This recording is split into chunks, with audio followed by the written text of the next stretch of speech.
I've got the mirror on my ass. All right, go ahead. Hi, everybody. Welcome to Second City Saviors. Bella, I'm sorry that Noir blocked you. I am going to take away his badge and his gun. He's a danger to everyone around him. Uh, welcome in. Thank you for that follow, crotchety old woman. I saw that during the break, or during the loading screen. Thank you so much for stopping by and giving us a follow.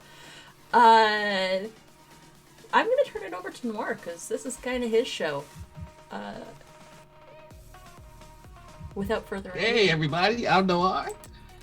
I'm Noir. We're getting ready to enter issue number 2 of the Second City Saviors.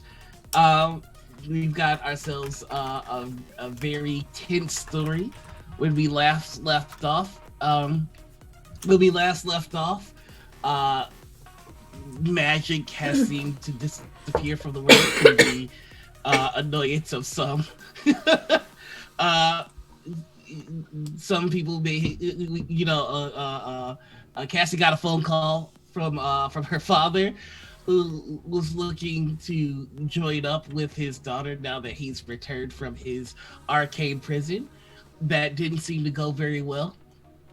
But he used the time on the call to track the location of Cassie and her friends. And that's where we're going to be picking up today, as all of the monitors around monitors around Echo's fortress seem to go black, and Rick Astley's Rickroll started to play, and a face appearing on the screen. But before we jump back into the story, let's go ahead and meet our heroes. So we're going to start with the introduction of the incredible Tay Getty, also known as Starcross. So go ahead and introduce yourself. So Tay is femme, she, they pronouns. They transform into a golden deer as part of their. Thank you so much for that follow, Dipsoid. She transforms into a golden deer. Her playbook is the Doomed, which means that at some point, Tay's gonna possibly die. We'll find out. Kind of smaller framed, like very bushy brown hair, olive skin and freckles. Kind of very Grecian or Mediterranean looking. Bright green eyes that will glow once the transformation comes. She can't speak in her transformation form. And I think that's pretty much about it. Oh, also she's got a big ol' crush on one Tucker Green, aka Wake, and would like to kiss him before her doom comes. Which would probably be the perfect segue to go right over there. What a wonderful introduction for the beastly Wake, also known as Tucker Green. Go ahead and introduce yourself. Oh, hi. I'm D. I'm going to be playing Tucker Green tonight. Tucker is like a 6'5" inner city black kid. He's pretty rough around the edges. He's smart when he wants to be, but has a tendency to run headlong into problems, which, isn't assisted by the fact that he can sometimes transform into an 8-foot tall ink wolf. So that's the thing. Tucker spends a lot of his time dealing with that. And Tucker doesn't know how to process emotions, so he has no idea how he feels about Tay. But he does know that on more than one occasion, he has been severely helped out by Echo. And he's pretty good friends with that guy. Offered him a weed brownie at the end of the last episode. As you do with your friends, as you do. And that gives us a perfect segue to introduce the dynamic Echo. also known as Everett Lozado. Please introduce your character, AJ. All right. Whoop. Things are falling. Great. That's great. um, Echo, also known as Everett, he came from New York, transplanted it into Chicago under under the guise as a part timer in a coffee shop, uh, and he's half Puerto Rican, half African American, coming from a single parent home, taking care of his little sibling. Kind of misses her right now, but what can you do when you're in a different state in a different city? Uh, he uh, he is dumbfounded by right now by everything that has happened. He doesn't know what's going on with his mentor. Doesn't know what's going on with all that Crimson is up to and why he's gotten a little bit more brutal. But he's going to figure this out one way or another. And also trying to keep everyone's hopes up and try not to let anyone die. And keeping an extra little watchful eye over Cassie for reasons. You muted. Look at the professional segues. My team is much more professional than me. So, with that, we have the one, the only, Cassie Kalina, also known as Hecate, the Majestic. Go ahead and introduce your character. Hello, lovely people. I'm majestic now, apparently, so that's cool. Just buttering you up for the fall. Has the fall not happened yet? No. Oh, fuck me. We have some issue, y'all. Well, it was a big one. I'd say it was a big one. Cassie is a angsty black denim and clad teen. She is the daughter of one. Oh shoot, what's my dad's name? I'm a professional. The daughter of one Damien Kalina, aka Erebus, a powerful, dark, evil sorcerer who was, up until recently, locked away in another dimension. But apparently that's not the case anymore. And that's bringing up some fun feelings. The Cassie would just rather not deal with. But I don't think that's going to be an option because of this guy right up here. So, yeah. And with that, I think we've gone through introductions, we've gone through the summary, and we're ready to start telling our story. Just a key thing just a key reminder to my players as well as the audience. One of the things about this particular system that makes it so potent is that in our very first session, in session 0, relationships were established between each of the players here, and they do play a key part into the game's mechanics. This is going to be something that I call on, but this is something that I would advise the players themselves to remember. And when utilizing those relationships, please be sure to note that. Okay?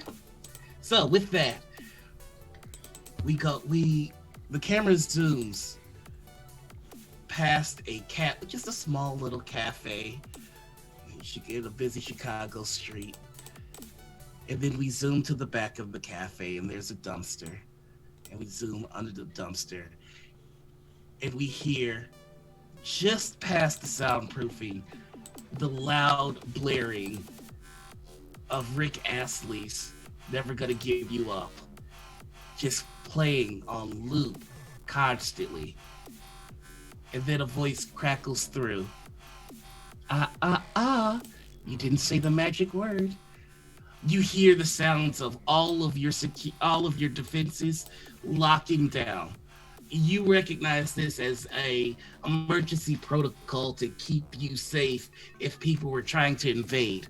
But now it's been turned against you, almost making you a prisoner in your own hideout. Great. Eventually, the sound of eventually the sound of never be able to give you up fades, and the screens go black. What do you do? Can we? Can you reverse this? Can you get us out of here? Um, So Everett's gonna try. He's gonna grab his bag, put a laptop, the helmet that he grabbed, and like a USB in there, Mhm. and painkillers. Can't get enough of those. Uh, and he's gonna locate the circuit breaker,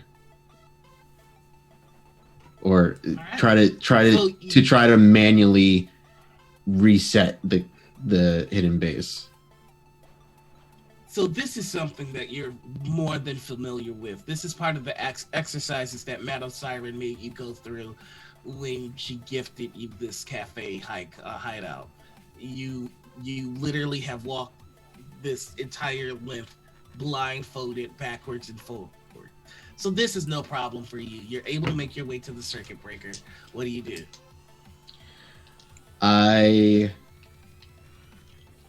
I flip a switch that has that resets the gate that closes off for the emergency exit, not like the main entrance, but for a different exit that goes Mhm. probably towards the park. And I look over. I look over to. I look over to Tay, since I know. Since I know, like, she, they're not doing so great right now. Nope. And I look at Tay. I'm like, Tay, Yeah, Cole? should we go to your sanctuary? Where do we go? I mean, we can try, but that's real risky. Real risky. But we can give it a shot. I need help from one of you two, pointing at Tucker Everett. My my aunt is in danger right now, and I can't do anything about that at the moment. Because all of that bullshit. No, she's in danger. I need help. Please. I mean, we can try and go get your aunt. But I don't think we could take her to her sanctuary. We can just get her someplace else that's safe. Yeah, I just there's my yeah, I just got off the phone with my dad. Oh no. Yeah, I just he's there, and I just need to get him away from there. Great. I've wanted to punch that guy for a while. Let's go. I'm ready for a rematch. Okay. Honestly, now's the best time, right? All right. All right, guys, let's move. And then I flip the switch, and I also All right, hand Cassie my grapple gun. Do you also have So a mask I could borrow? Yes. My aunt doesn't really know about any of this. Same. I don't really have. And I can't do my Same. my Oh yeah, border. just my wall of masks that I have over here. Oh, Just grab a like little yeah, go domino ahead. mask. So, Echo, Wall of dominoes. Echo, funny that you mentioned that. You do have you have a 3D printing a 3D printer that was gifted to you to make new equipment. So if you ever damage a grappling gun, you can print a new one. You can print new suits. You can print new weapons. And you do have some established prototype suits as well. Take I your have- pick. I have definitely used that to turn a pipe before. Of course you have. Oh yeah. 100%. Okay. So I there I, are I, masks. I point over to the printer area. I'm just like, take your pick, and suit up. How fast is the printer? Like pretty fast? The print. So you can try the printer. I'll probably just grab a mask. You can tell most of the tech right now is kind of bugged out. Yeah. It would probably take Echo some work to make it happen. But there are existing prototypes that he built for himself. All right. Would you like to describe what the masks look like, Echo? So so right now, Echo has kind of like it kind of outlines his face a little bit, like it's like a little border around his face, and then there's kind of like goggles that kind of go over his eyes that kind of they change the tint to be completely opaque to completely transparent. And he has some prototypes, one that is just a full face shield, and there's another one that's probably just half of it from like the nose up that covers up. Question for the GM. Is this the kind of world where I can just put on a domino mask and nobody knows who I am? If you carry yourself differently, then yes.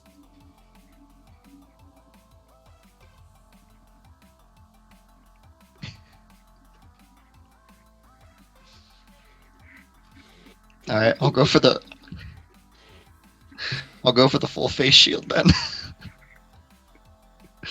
Rock and roll. And you, Tay?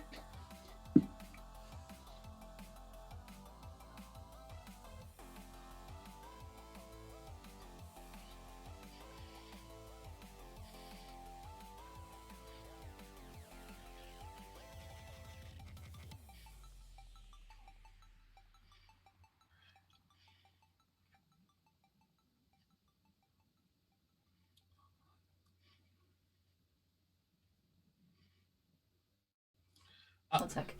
They're saying you're muted, Anita. Yeah, I know. I got it. I'm actually gonna try I don't my. have my powers. I'm not strong. I'm not fast. But communications equipment. I could maybe. No, those are broken too. I'm actually gonna try my communicator towards Madam Siren. Do I have any like response to it? Go ahead, and I'm going to say. I'm going to say, go ahead and roll me a comfort and support, which is a mundane, Cool. to see if you're able to reach out.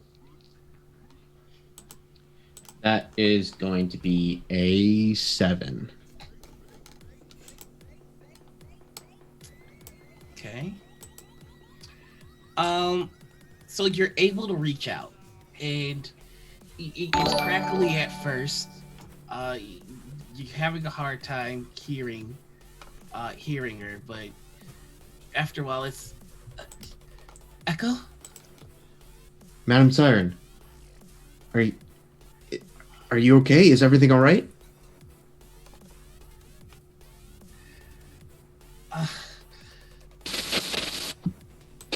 I don't know, ma'am. Stay safe. I. And it just cuts out. Well, I can assume that the other base is not okay. So looks like comms are dead as well. And I just grab a extra grappling hook and give it to Tay. Sure, I'll stick this in somewhere. It's Please do not hurt yourself with the grappling hook. I won't. it is about this. It is about this time you hear the heavy bolt that's automated to your door start to release. Okay, And we all gotta the go. defense mechanisms are deactivated. We should leave. We should go. We should leave now. Run. Okay. I'm gonna draw power from Wake Mm-hmm. to make myself, I guess, grow another foot tall and kind of be more bestial like. So we Tucker can probably isn't So- transforming yet. Just make sure he's at the back of the pack as they go. You're still able to draw that super strength, and you make your way to the secondary exit. No problem. You open up. Yeah. You and your squad are able to scatter out before whoever's coming in comes in. What would you like to do next? So does Echo have like a Batmobile, or are we taking the bus? I was planning on just running. Just That kind of works. running. how far is your place, Cassie? I don't know, GM. How far is it? It's just a few blocks away. It's with Echo taking point and just giving you all the basics of stealth. You're able to make it. You're able to make it there in about, I want to say 30 minutes, 35 minutes, no problem, unseen. You can get there faster, but you risk being seen. Cassie would opt for speed. That's fine with me. Down to Okay. Don't give a fuck. So if you're just kind of haul-assing and taking to the rooftops and doing it that way, you can get there in 20 minutes. Tay is plain clothes right now, so it's not really a problem Mhm. walking through the streets. Okay. In that case, yeah, you all get there in 20 minutes. You make it to the rooftop of Cassie's building. Okay. Okay. Be careful. He shouldn't have power right now because he's magic, but he's still dangerous. Cassie, As you're talking, you hear the door that leads to the rooftop start to jiggle. Point the grappling gun at it. Tucker will open the door. And you open the door, and there is a sweet little old lady just Mrs. now, Jackson! who in the world is this? Hi. Oh, Cassie, you got friends.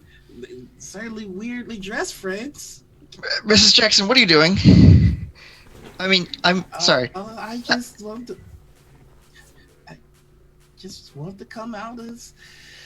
It gets so stuffy in the apartment sometimes, and I want to check on you. Did you eat? Not yet, but I'll get to it. So like shoving the grappling gun into her jacket.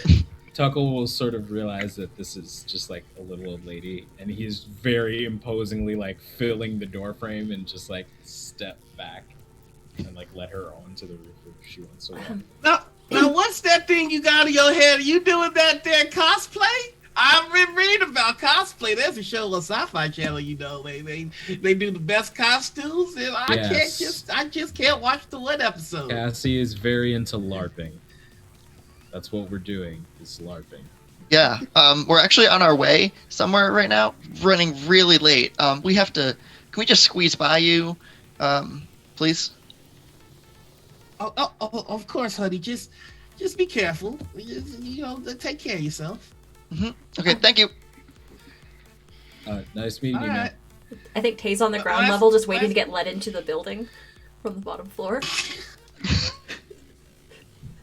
No powers. Give a grappling hook. Well, Escape? I'm imagining that. Just wait till someone opens the door and she just goes in. I was gonna say Wade could easily carry you as he's topping buildings. That's possible too, but also if that happens, then That's up to Tay's you, face Wade. is just gonna be beet red, just so red the entire time.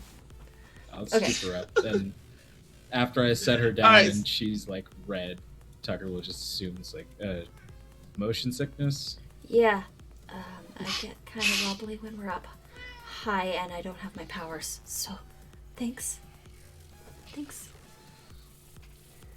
So Deborah Jackson just gets out of the way, and you all make your way into the building. I'm guessing you're just running towards your door. Yeah. Okay. So you're running towards your door, and you see, your aunt sitting there, visibly shaken. Just Cassie? Melody, Yeah? are you okay? I'm fine, sweetheart. Come on in. Is there anyone else in there? You see her sitting at the dining room table. You cannot see if there's somebody sitting on the other side because of the wall. Very slowly walk in. And as you walk in, you see a familiar gentleman in a suit, slicked back hair, black suit, red shirt, black tie.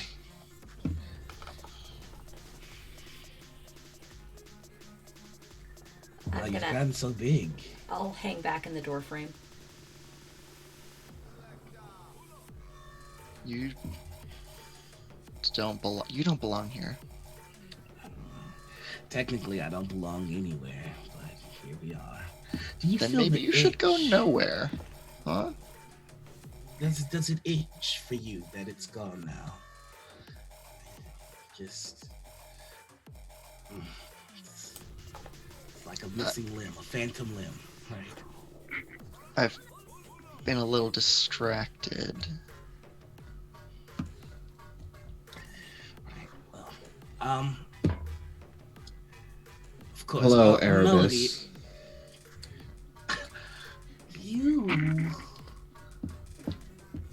You look familiar.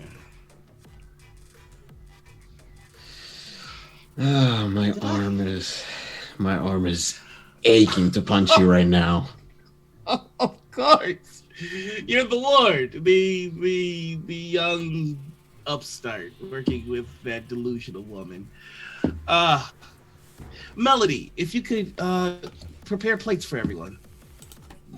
See, she gets up and heads towards the back. So, we have a problem. And it's fortunate that your friends are here. I believe that they'll be of some assistance to both you and me. Our problem is one and the same at this point, so we might as well work together. What better way to foster a loving relationship between parent and child than a joint task? I can think of one or two ways. Yeah. Like You're- being there for me as I was growing up. it's very difficult to escape a hell plane. I would love to have been here rather than under the guard of angels and demons alike, but sadly that was not the case, thanks to some diluted individual's idea of justice and righteousness. But I'm here now. I'm free, and the first thing that I thought to do was to find you because I care, because I love you. Wow.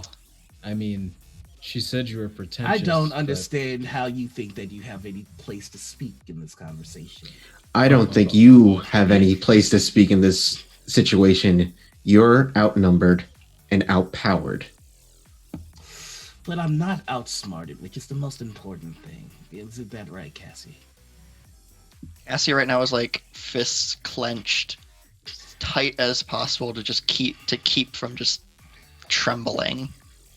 Um, I, I turns to the other group. I don't know. I just be careful. You know, the it is a stereotype, truly, to gauge the intelligence of someone by their skill in chess, but there is some truth to the stereotype, I'd imagine.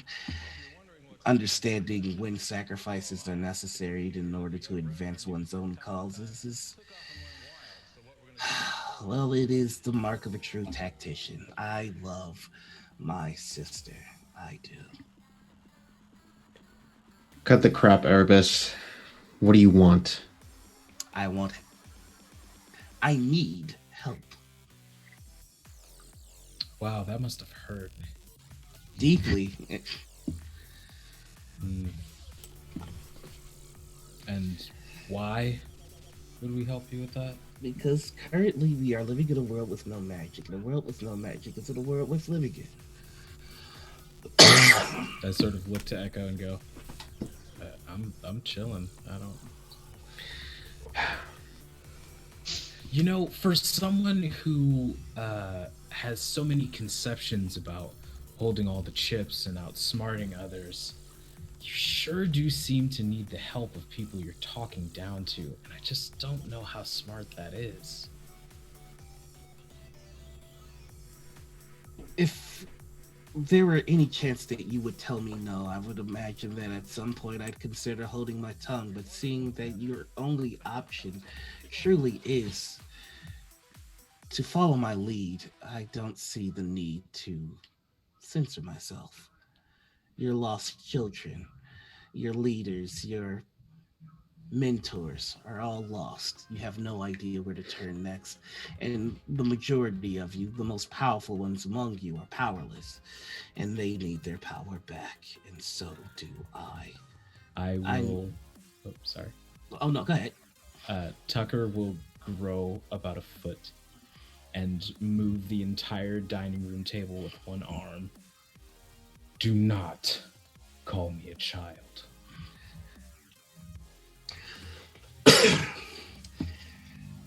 Truly, I don't want to make you obey, so please try and be smarter, child, before I make you understand how truly powerless you are here. I'm gonna grab I'm gonna grab Wake's better. arm Somebody better. and, Somebody better. and I'm just gonna step in front of Wake and just Erebus, what do you know? I know that a powerful artifact was utilized. Something of the old world, a world that existed far beyond, far, far ahead of our civilization. Magic that's almost entirely incomprehensible to most mortals, save myself and a few other masters. And I know that the only way to undo what was done is to find an artifact of equal power. Don't suppose you have one of those just lying around in one of your storehouses? No. most of my collectibles were taken. And his eyes linger on Echo. Guilty. Was Oh, that right. That was after you got the brakes beat off of you and you got put into a hell pit for a while. Right. Sorry, I'm, child's memory retention. And Tucker will move back towards the door. It would be so much more appropriate if that one turned into an ape rather than a wolf. Look,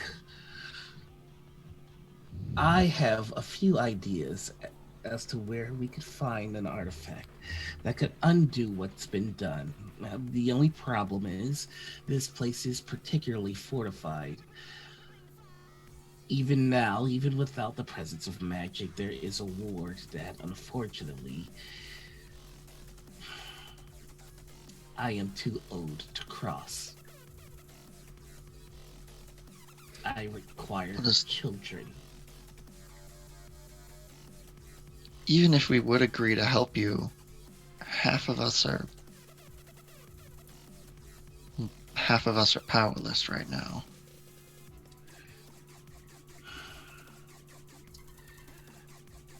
Something that is terrible, but I could temporarily bestow upon you, Cassie, your powers. Would you like that? Uh, well, I want to pierce the mask. I'm gonna. Okay. Tucker is going to step out into the hallway of the apartment and rip a fire extinguisher in half. Tay's Okay, go. gonna probably try and grab his hand before he does that. Okay, so go ahead and roll your pierce the mask. You're gonna be using I think this is mundane. It's mundane, Oh, yeah. Yeah. Okay. So that's gonna be an 8. On an 8, that's a weak hit, you get to ask one question. And there's a list of questions here. Let me know if you need me to tell you what the questions are.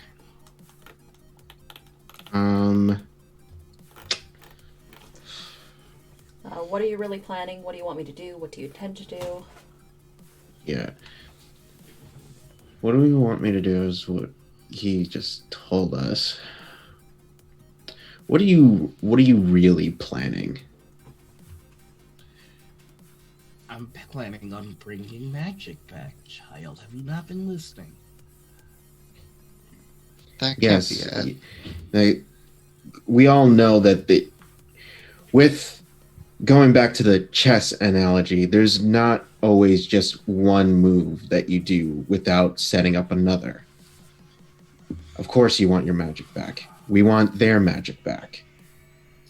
Well, What are you really planning? I'm planning to bring back magic and to get back everything that was stolen from me. Pretty simple, I believe.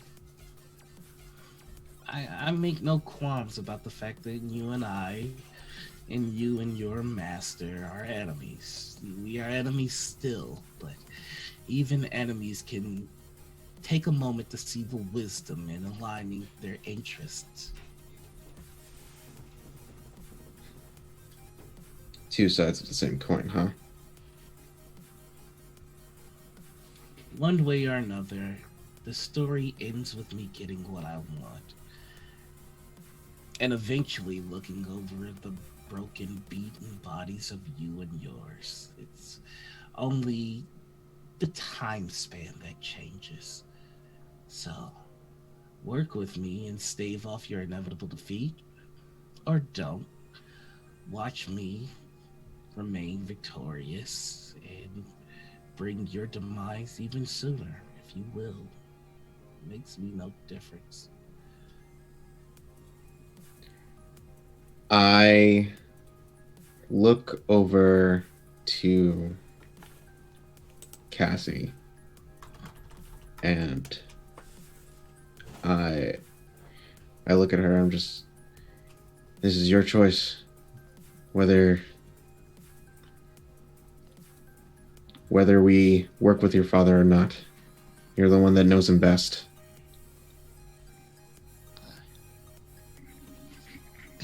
I know that you can't trust him for anything, but will you Yes, leave Melody alone? I my interest in using Melody as a piece on the board is entirely dictated by the decisions that you and your friends make. I have no interest in hurting her as much as I have no interest in seeing one of my pawn removed from the board. If it becomes necessary, then it will be done. If it remains unnecessary, then it will not be done. And I've done nothing but tell you and your friends the truth. You can trust me because there's simply nothing to gain by lying to any of you. If we help you, you have to leave her alone. She's the only family I have. She is not the only family you have, Cassie. The only one that's worth a damn. Then truly you have been without my guidance if you cannot see the value of our relationship. Tay's I'm been no out, expert. No, go ahead. Tay's been out in the hallway listening to this entire conversation and would like to assess the situation. Just listening to the way that he's saying the words. When he says pawns, plural, are there more people in danger than this? So yeah, I'd like to try to assess the situation, if that's possible. Go ahead and roll me and assess the situation. Okay, I'll roll on superior. I am not very superior, but I'll try it. Oh, that one was cocked. Oh, that's really good though. -1, that's still a 10. You get to ask me 2 questions.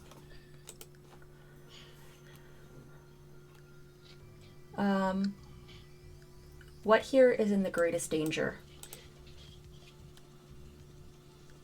Melody. Okay.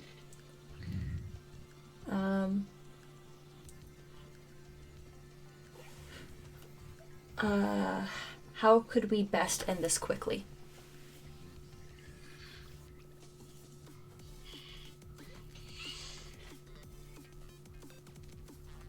Give him what he wants. Okay. That means that I can take one forward when I'm acting on these answers. Okay. Alright. Tucker, you wouldn't have been doing this if you didn't have a contingency plan. He's got other ways of There getting what is he one wants. among you that's intelligent.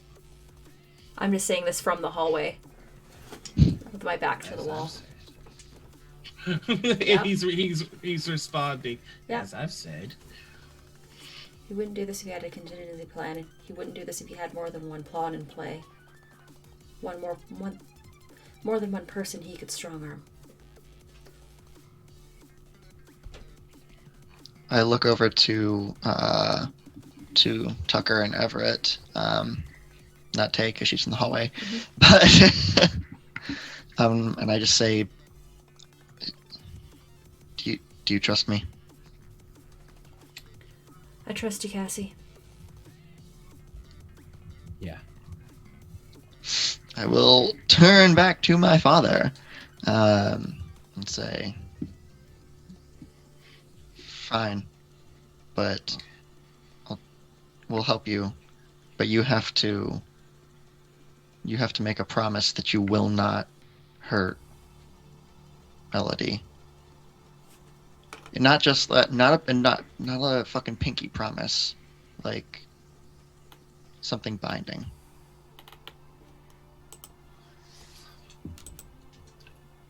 I'm afraid, Cassie, that is, and truly it is difficult to say, but that is something that I cannot do. You see, me and Melody are already bound. But I am glad to hear that you are willing to consider working alongside me. And you see that he goes to his side, and there's a black leather briefcase, and he puts it on the table, and he puts in the combination, opens it up.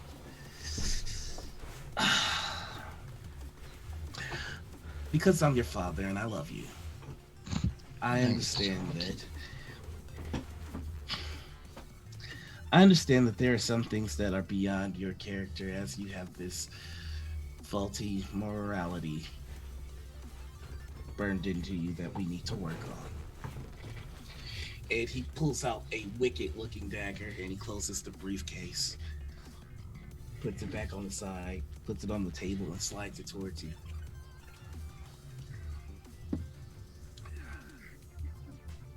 That is the last artifact that I have. It's rather potent. There's just enough energy in it to supply a caster with arcane abilities for one day in these conditions. Took quite a bit of work to get it functional again. But it is. It's a shame I can't restore myself with it. Why But can't you? Well,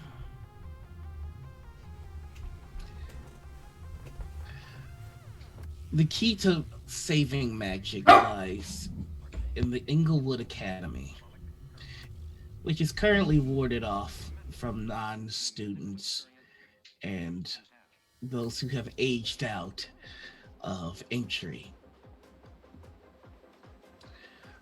I have some contacts that have already enrolled you and your friends to the school.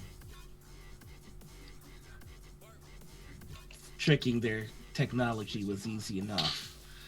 However, the ward that was put in place is a little bit more difficult. I could restore my magic, but I would still be unable to enter the school. But you could. You and your friends. And so you will. I have a contact inside. They will guide you through and take you to where you need to go.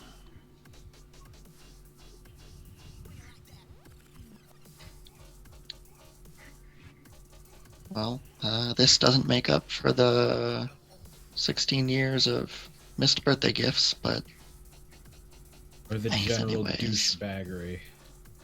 And yet the animal still continues to speak. Tucker. that's flips- my friend. Tucker flips over the table. He's like full transformed. I'll like When the table- step in front of Tucker and When the Like- table flips over, Melody comes out of the kitchen with like 2 plates. step in front of Tucker. This is still my apartment. And if you hurt him, you hurt his aunt. You hurt her aunt. Oh, you are clever! And he stands up, and there's a big, exuberant smile on his face. You.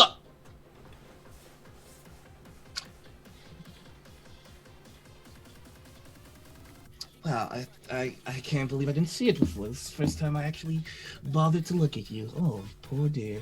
Leave her alone. I'm the last thing that you should be concerned about, really. Do they know? Some of them.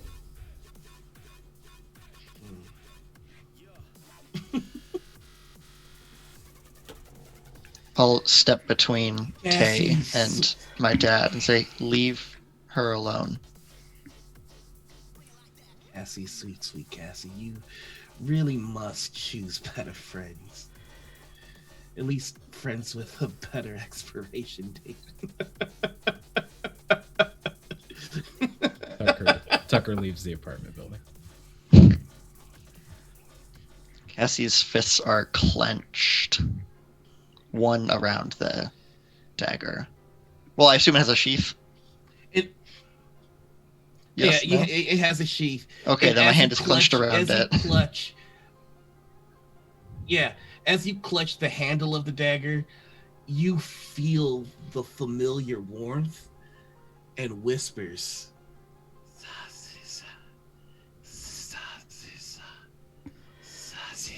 And they get louder as you hold on to it. I just like stick it in my jacket pocket for now. Well, you'll have your instructions. I would. I kind of just kind of like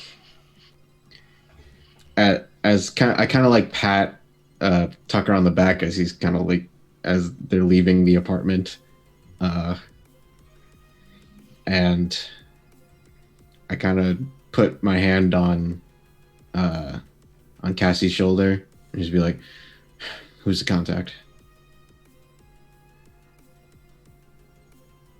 Oh, they'll find you. Of course. All right. We'll be your pawns for now.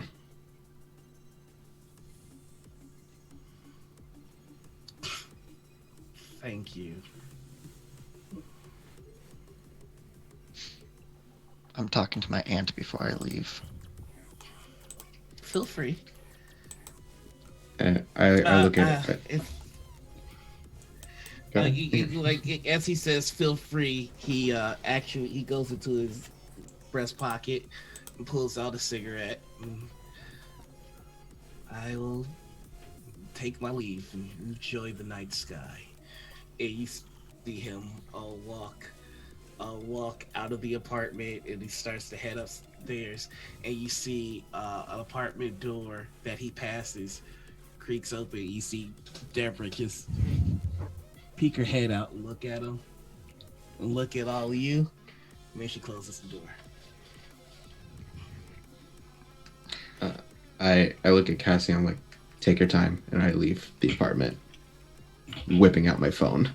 I'll head out. I'll like stare at the door that closed at the end of the hallway, and I'll turn around and I'll leave the apartment. Cassie sort of just stumbles backwards and like catches herself on the couch. Okay.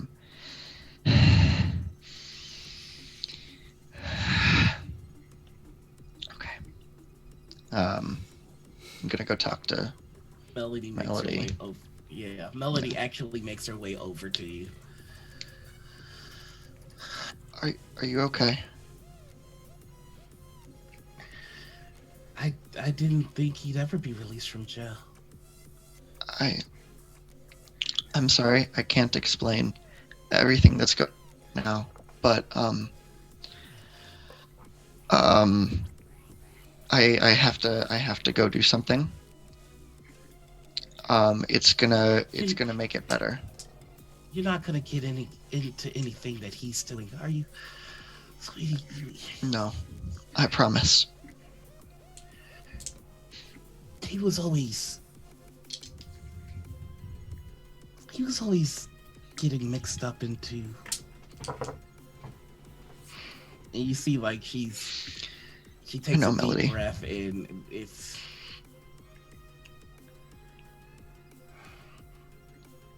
I know that somewhere in Damien, he's still that good kid. It's just No, he's not. Don't let his anger be your anger. Okay. Okay? Okay. She She wraps her arms around you and gives you a big old kiss. You can tell me anything. You know that, right? I know.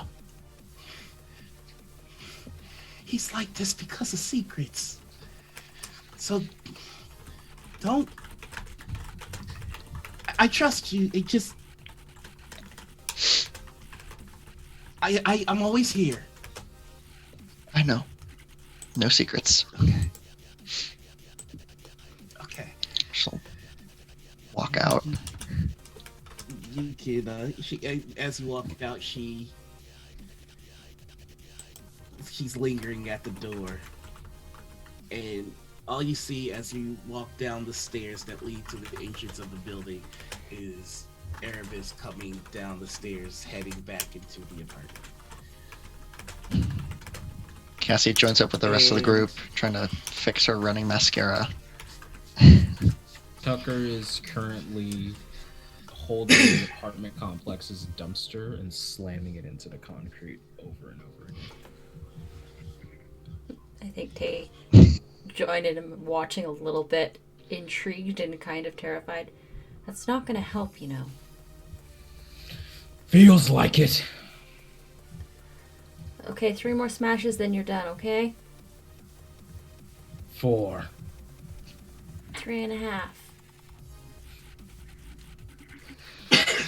What is 3.5 smashes?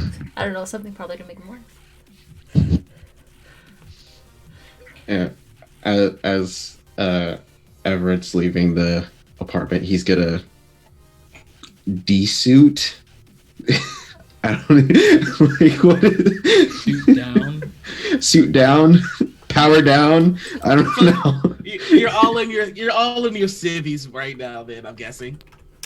I don't think Everett would have changed out until now. I guess. All right, so you're on the streets in your cities, and you're just waiting for the sign, waiting for a contact. Is anybody hungry? Like, I'm just realizing that we were gonna eat and then we never did. Suddenly I am very hungry. Let's go find a diner or something. As we're walking, I'll go up next to Tay and open up my jacket and like point at the dagger and say, do you think like between the two of us we can find a way to share this? I think that's one use only. I don't think we can both hold it at the same time. And even that, it's your style of magic is kind of dark and secret. Yeah, it's fucked up. Mine is ancient. Thanks, Tucker. Yeah. Yeah, no, I didn't know that already or anything. Mine is kind of ancient, from when the gods still walked around, and it's a little hereditary. Yeah, because that sounds way less fucked up. Yeah, it is still pretty fucked up, especially when you know the whole thing. I just don't want you to get in a dangerous situation and not have any powers. Well, you know what? My mom taught me how to survive, so I can figure something out if I need to. Okay. Man, speaking of moms, I thought that I had dad issues. Like, I thought I hated my dad. Holy shit. Like, holy shit. I know you've mentioned before, but holy shit. Yeah, he's the worst. Yeah. Oh, at least you guys know your dad. God, is that better in her case? I mean, though? I'd be okay. I honestly, I don't know if it's better at this point. Be fair, that was only like my 3rd interaction with him ever. Good. Because, you know, as he said, he's been in a hell prison for most of my life. I'm guessing not the best track record on either of the other 2 times. No. I think last time he was trying to take over the world and like, or something. So not much has So. changed. Horny ass bullshit that was on the news. I want a milkshake. Does anyone else want a milkshake? I would Yeah, love a milkshake. God, yes. I'm just wondering how he got me into the school. Am I gonna pass off as a student or a teacher? Because I'm kind of college student, You could be 16. I guess. You just drink coffee and look tired, so college kid. That's really the only difference between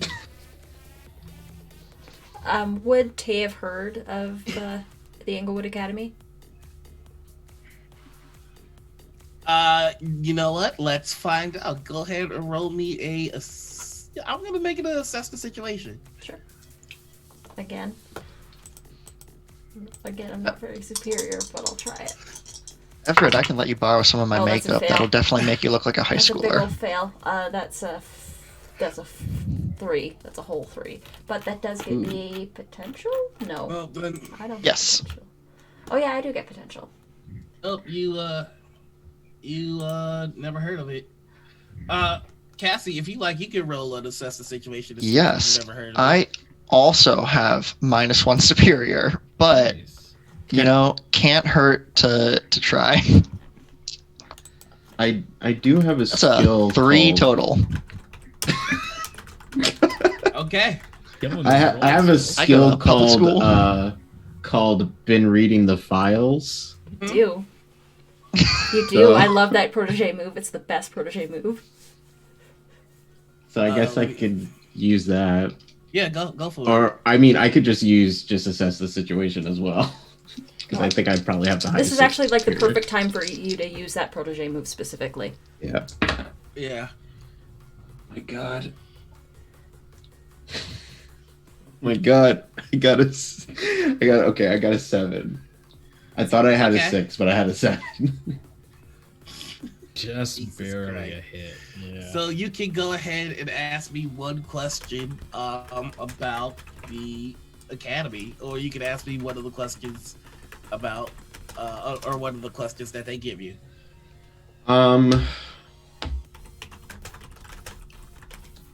I guess.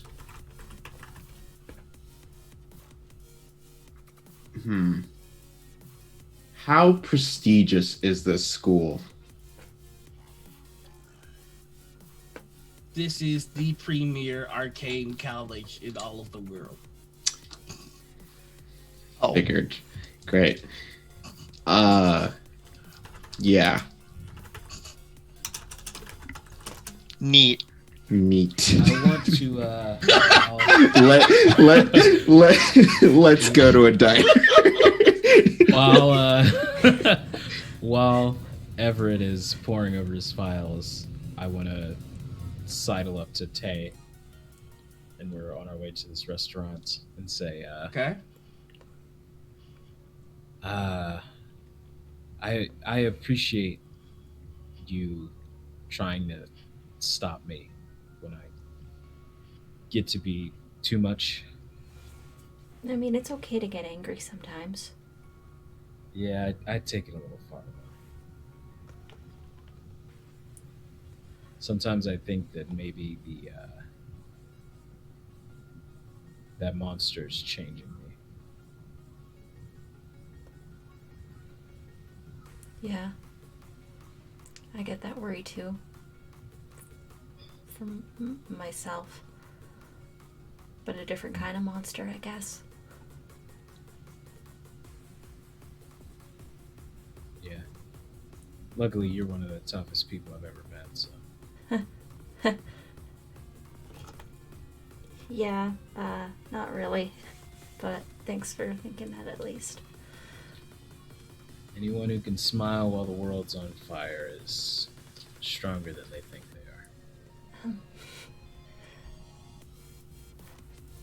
they are. Nervous reactions, I guess. But I appreciate it. Hey, if it gets to be too much, you can always talk to me, right?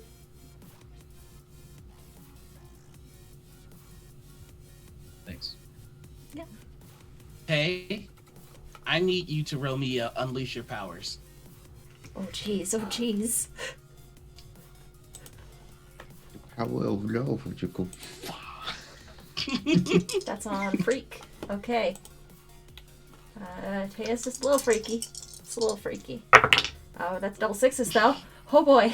Oh, Oh, that's a double 13. sixes. Okay, so you're talking to Tucker, and suddenly you can't focus, and you see a a very familiar little girl across the street, and she points at you, and you recognize her from the park. She caught you changing, and she's waving at you again, and she laughs, and then she vanishes. Like, Oh. like disappear? What the hell are you waving at? Disappear, just. She didn't run off in a direction, she just vanished. Yep. Well, that's not. Oh, And you hear something in the wind. It's strange. It's a message, but it's not meant for you. But you were able to catch it. And you just hear, "You have all you need." Earth to Tay. Hi, sorry, that was. You have all you need. For what? Don't know. Some sort of message. Hey. Can I see the Sears Tower from where we are? Yes, you can. Just looking at it. Sort of off in the distance. It looks normal. Okay. I'm walking. We'll walk towards this diner and we'll sit down and we'll get a milkshake, Okay. I guess. And So some you all fries. make it towards the diner. And it's bustling and it's busy.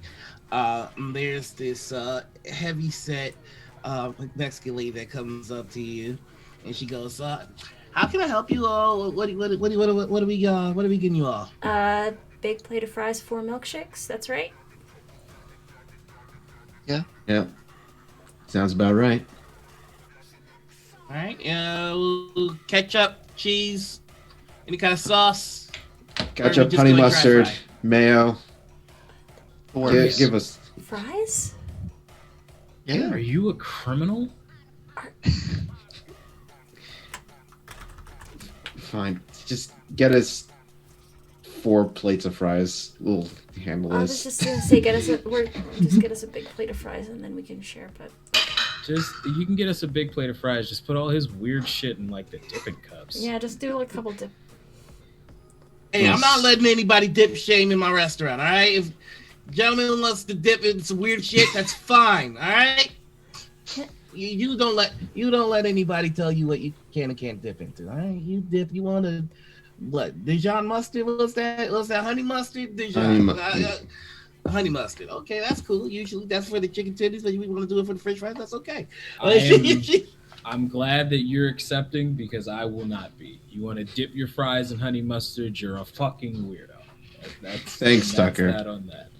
My hand on Everett's shoulder. You're right, and you should say it. I will scoot closer to Tay. This is the normal side of the table. Tastes beet red. All right, and we wanted shakes. What kind of shakes we getting? Hey, you, sweetheart, what are you getting? She points at Tay. Chocolate. Chocolate, you, honey? And she looks at you, Everett. Give me vanilla. Vanilla, chocolate, vanilla. All right. And what about you, sweetheart, Cassie? Chocolate. All right. How about you, Daddy? And she looks at you. Do you guys still do those peanut butter milkshakes? Do we do peanut butter milkshakes? Of course we do peanut butter milkshakes. You want them with the little cookies inside too? Please, Yeah? sweetheart. Oh, Thank you so yeah, much. I got you. Okay. And she just zips off. I'm gonna take out Oh, my hey. phone and and text my friend. I'm gonna text my friend Jordan. Okay. So what are we texting Jordan? I want to just make sure that she's all right. So you text Jordan, and she texts back. I'm doing fine. There's some weird shit going on tonight, and the Eldritch Rag is just going crazy. There's some activity about the underground. Of course, she would have connections to Eldritch Drag. Uh,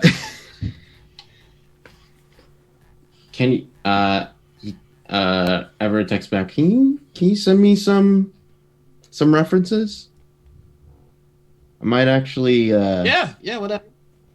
Yeah, I'm doing. I might actually apply. Want to get a head start on some research. And she texts back, okay, I know you're bullshitting me, but yeah, I can just give you the story.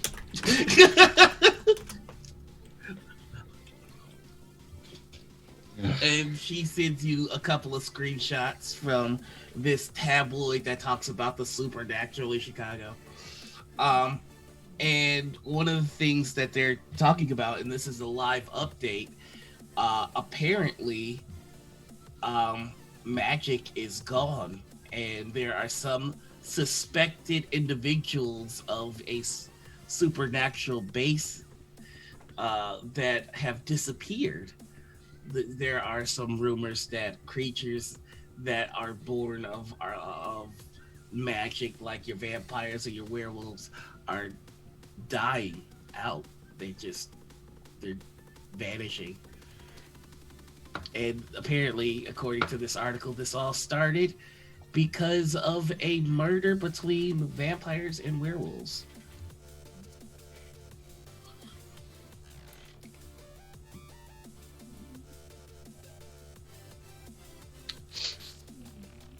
Cool. All right. Noted. And I just text. There is something very strange you notice. If you could go ahead and roll me a assess the situation real quick. Yeah, I can do that. That's gonna be an 11. There is a picture of some people that are involved. You see a woman clad in leather, a youngish teenager, and you see Applegate.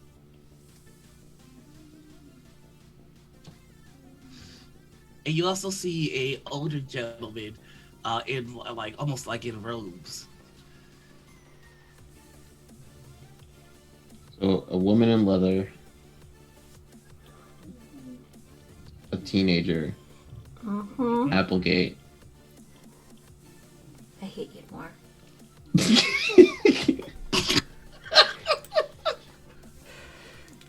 And an older man in robes. I don't know what you're talking about. Mm-hmm.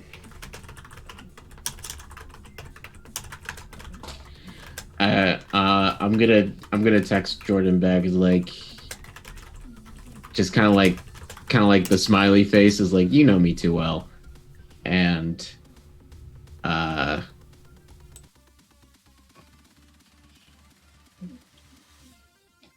and also I'm gonna say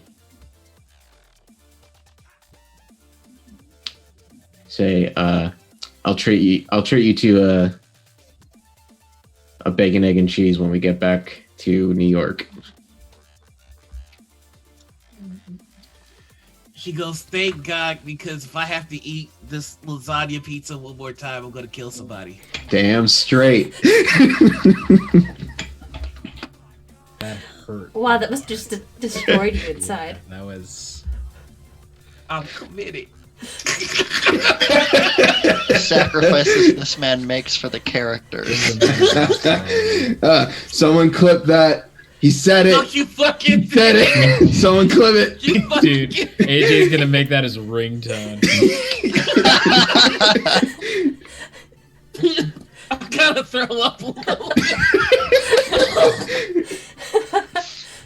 Tucker is going to point a fry at Cassie and say, "So that dagger, right?" Yeah. I'm just gonna say, like, as you grab the fry as soon as the lady came back with it, as she hands out, everybody shakes, and yeah, gives everybody the dip, and yeah, she vanishes. But yeah, sorry, keep going. Taste dip your fries in the milkshake. And I will dip my fry in Tay's milkshake. And we'll point to Cassie and say, that's the reaction I wanted anyway, but thank you. But Tucker will point at Cassie and say, "So that dagger, Mm-hmm. you know how I can," and he'll touch the table and turn his hand into whatever material the table is made out of. Yeah. What do you think would happen if I did that to that dagger? Um. I like special magic-y bullshit metal, right? I don't want to do it Yeah. beforehand in case I like accidentally absorb the charge or whatever is in it. I don't want to like cheat you guys out of a limited resource you have, but And as I'm dipping my fry into a honey mustard, I'm just like, I'm just like, yeah, we don't know how much more fucked up Tucker can get. Point that somewhere else. the I think it's honestly a competition at this point, so I mean when I transform into Wake, usually if I have any toxins in my body, usually it gets purified. That's kind of what the sweat shit is. Yeah, it's kind of gross. It's very gross. You should see what my shirts look like after it happens. Bless you, Bella. Bless your heart. Good. Well, of course it's Bella. It I'll has always to count be. on Bella. Of course it is. Of course it is. Doing the work of God. Can always count on that wonderful bean. The best. Tucker will sort of drop the transmutation on his hand and go, I just was wondering. I mean, if we are racing to most fucked up, then you know, why not, right? Yeah. I think me and you got a pretty decent head start on these two. Fist bump. Yes. A gentleman walks into the diner in a fine suit and takes a chair and scooches it very loudly right next to your booth, and he sits there and he goes, "Ooh," and takes a fry off of the platter and he starts to eat it. Who is he sitting in between? I'm Oh, he curious. just pulled up probably a chair to the end of the table. Yeah. Oh, okay. Yeah, so he's not in the booth, he's just sitting there. Ooh. Can I Mustard. help you? Oh, now I know it's wrong.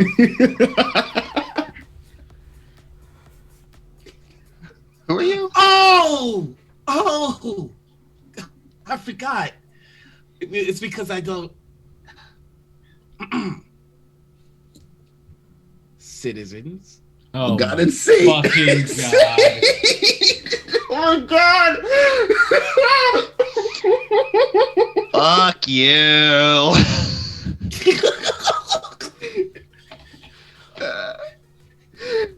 Cassie lets out an audible groan. Hello. What's wrong? Is there something wrong? Did I miss something? I'm No, going to the Hey, bathroom. what's up? Gets up man? and goes to the bathroom. How's it going, Saint? Like, you can call me Kevin. Oh God! Oh, of course, is it Kevin? Just It's just a name. You can just say what your name is. You don't have to look around Kevin like it's McLean. auspicious. Not Kevin McAllister. Kevin McLean of the McLean Industries. I'm actually the saint. Yeah. Oh. Yeah. You I should know that start McLean talking. Industries is like. I was able to track you all here. So, Mr. I McLean, have I some- already knew this. I have some information. Okay. The super criminal Erebus has escaped. Yeah. What? Yeah. Do we know where he's heading? I haven't been able to find that out just yet, but I have a feeling he's gonna turn up in the city. This is of high alert. You better get back out there, man. Can't have someone like that running around. The thing is, well, without Madam Siren and Applegate, well, I'm gonna need some help. And we worked so well together this afternoon. I was thinking maybe Together is loose, but okay. maybe we should form a team. Essie comes back from the bathroom. Oh, You know, like a he's still partner. here. Like partnering up.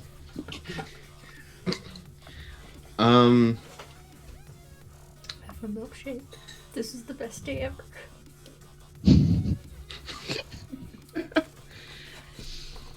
So, Mr. McLean, Yes.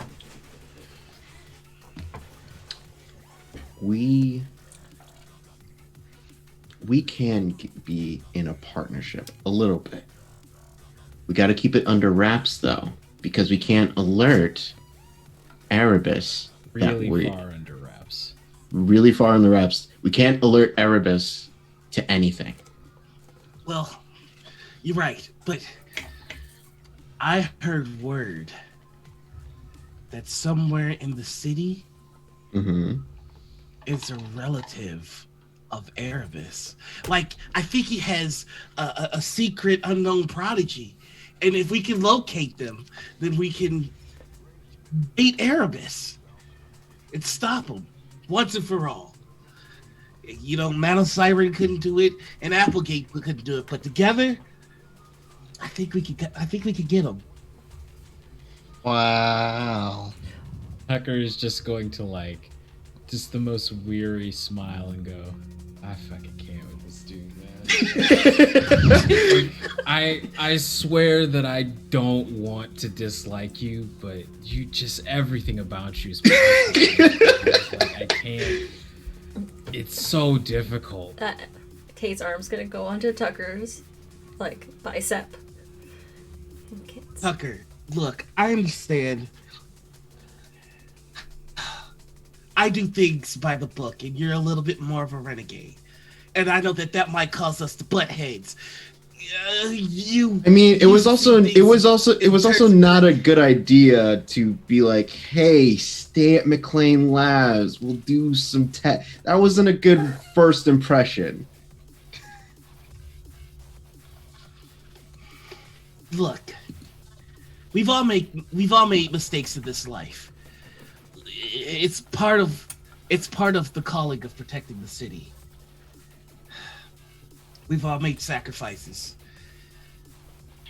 But I believe that it all has to be for something.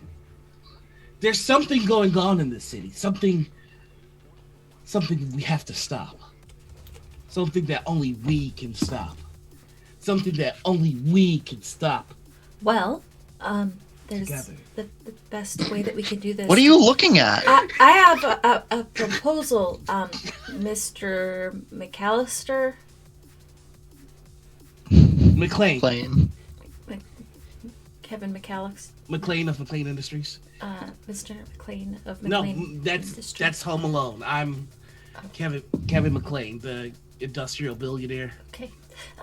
Well, you obviously have all your resources that you need, that you use to track down all this amazing, totally, completely new to us data that we had no idea existed before. And obviously, we have our resources that we can use to collect even more. So, Oh, why don't we compare notes after we've had a chance to, you know, get more information? I see what's going on here. It's rather foolish of me to think that you all didn't hear about Erebus first. Look, I have a little bit more information, but I only want to give it to you once I've confirmed that we're all in this together. Oh, Right? 100%. And Yeah. Tucker will sort of pause fairly seriously and go, "You really think all this shit's happening for a reason?" Yes. All of it. It's not. It's somebody is pulling the strings, and they're working to make something happen. It's not just the aldermen. It's all of them. Right? The I'm in. alderman?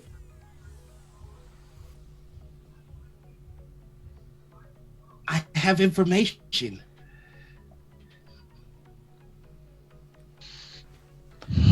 All right, Mr. McLean. Would you like to let us know? Are Mr. we in? McLean, we're on the same side here. I know Madam Siren has All worked right. together with And you. he does this. God. He's like, okay. Pinky I- Swear is the most powerful. I look at everyone. Everett, you're better than this. Thank you for that great I- TPK roleplay. Hey. Welcome in, I Raiders. I look at everyone and I was like, and with the face of like, I'll do it. It's you guys don't have to do it. I'll do it. And Everett, you're better than this. No, they all have to do it. Everybody has to pinky swear. You're not touching me. I'll Then I pinky can't swear give with- you the I'll information. pinky swear I- with Tucker. Tucker will very begrudgingly pinky swear with Tay. There, now you have my All right. pinky swear. I pinky swear with McLean. Pinky swear is the Okay. most powerful magic. I talked to one of my sorcerer friends before, the magic went out. And there were a number of bodies at the weakened portal entry where Erebus must have come back into reality. The one thing that we noted, so many bodies. There's been a string of killings and kidnappings, and we didn't understand what it was for, but we think we know what it's for now. We think that a sacrifice or number of sacrifices were done to free Erebus from his prison. And he takes out a bunch of manila folders from a backpack, and you see there are at least 20 people that were stabbed to death, but the deaths go back as far as 4 weeks ago. Cassie stares at that for a second and then just says, I'm sorry, I need some air. I'll just get up and walk out.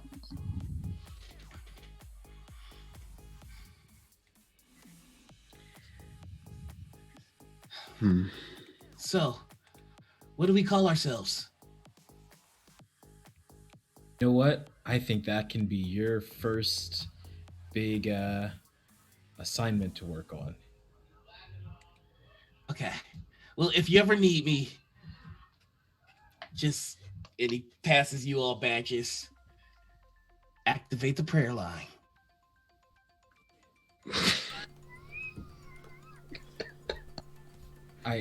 Tucker will turn to Tay. I keep trying, and he makes it so difficult. I'm like So chance after chance. I know. I know. so Saint, we Yes. so along the lines of what you said before about the prodigy, we actually do possibly have a lead there, and we are going to investigate that. Well, the prodigy has to be the one behind all the murders. Obviously, they wanted to free their lord. And we possibly have a lead on where we can narrow down to find them. But Well, just we point me in the direction, and I'll stop them. it's not that simple. We we need to possibly not harm the prodigy, but possibly just turn them to our side. Because we don't know the prodigy's side of the story. You're right. I shouldn't rush to judgment. So we actually have a lead and we need to do some more investigating. But we may need some extra gear. My base kind of blacked out recently. And I can't access anything. And since magic is gone, we have Tay over here that currently has no magic. So we may need some accessories. Everett, if you wanted to enter enter the temple cave, all you had to do was ask. I just wanted to be more businesslike, you know? And you see he presses a button on his watch. It plays like a chibi mini version of Amazing Grace, and then this big white fucking tank like car just zooms in front of the diner, and he goes, "All aboard the Holy Roller."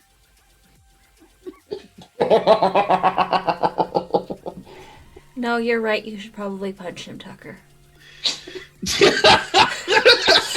punchable.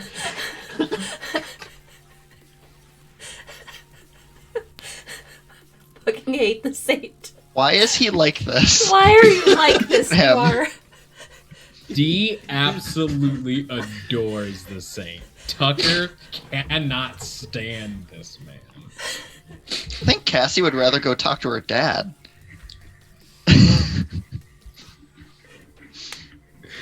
All right. Time to hit the Holy Roller. And he snaps his fingers, and the diner's lights go dark, and everybody's confused for a second, and he like shuffles out, like, you know, to the average everyday person, like, this is when Batman like just vanishes, but you're a trained superhero, so you see him like shuffle out of the diner, and the little bell goes off when he walks out.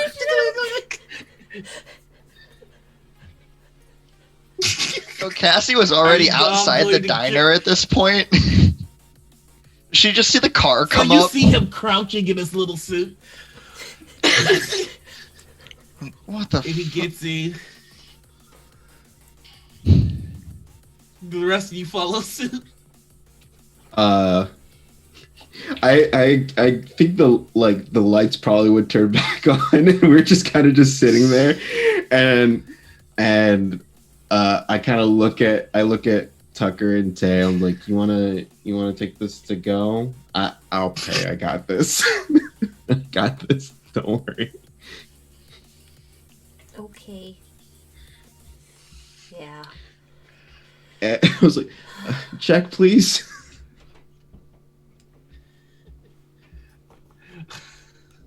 And the lady comes out, and she goes, "Is that the Holy Roller out front?"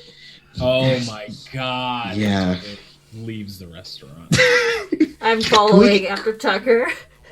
I guess I just said, can I get this boxed up and like to go? Of course. Do you think the saint is nearby? Oh,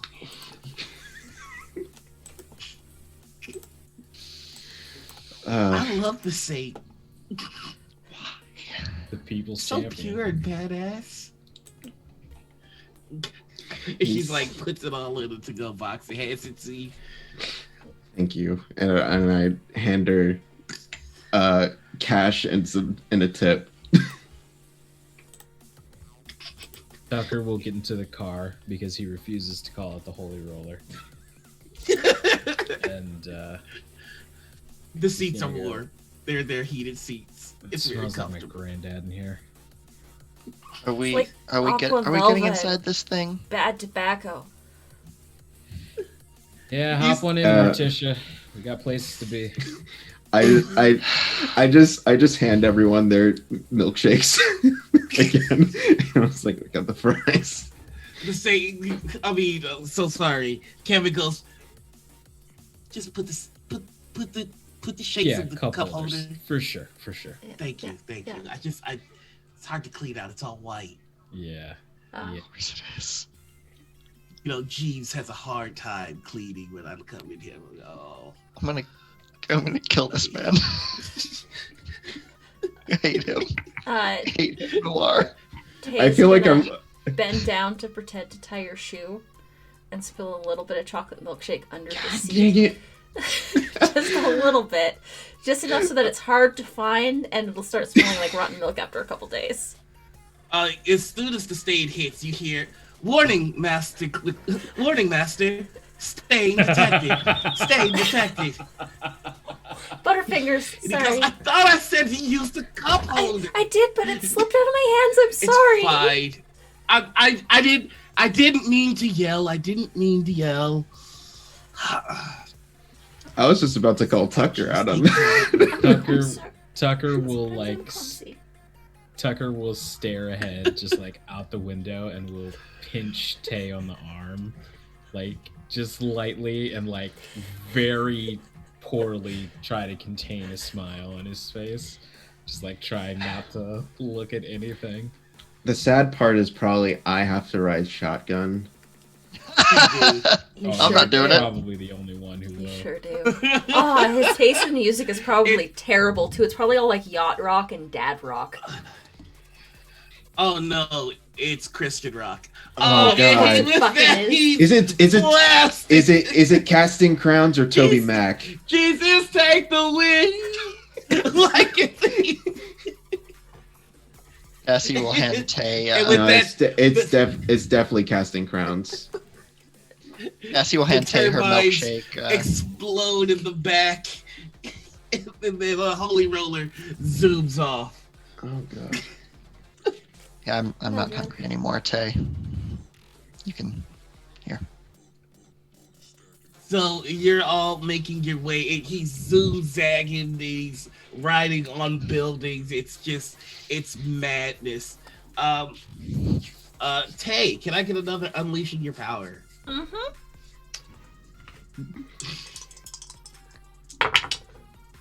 That's a 7 plus. Shut up, Bella. one. It is Christian Rock to me. That is an 8. Okay. You just hear the radio start to fuzz out. Then you hear humming. I mean, honestly, this is better. No, only Tay is hearing this. Fortunately for us.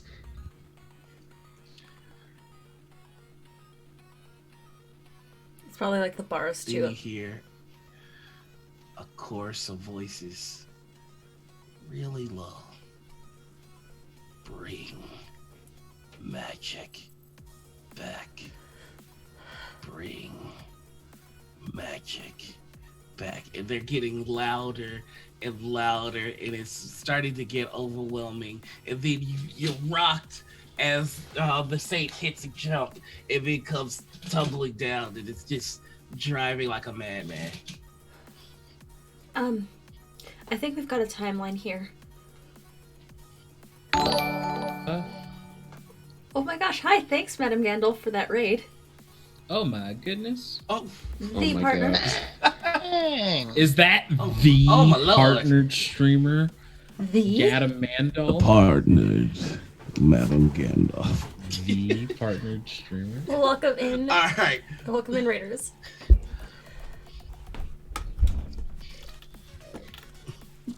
Tucker was sort of... But yeah, you are rocked back. Yeah. So sorry. Keep continue. Tucker will turn to Tay. Timeline, huh? When, why, how? I'll make a leap in logic and assume that it's some magic-y bullshit.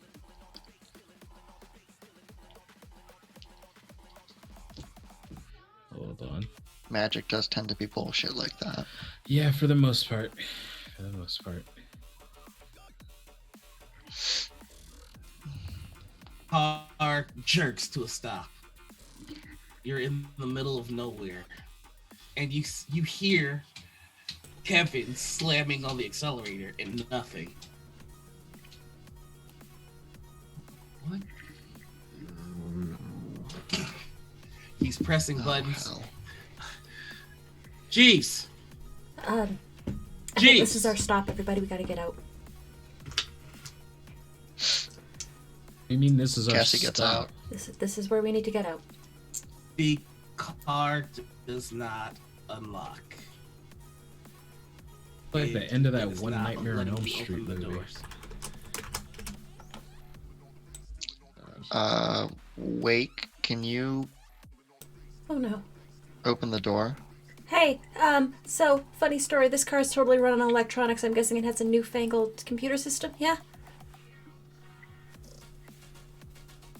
Good. Yeah, I've updated it just this morning. This morning? Oh, Great. fuck me. Good to know.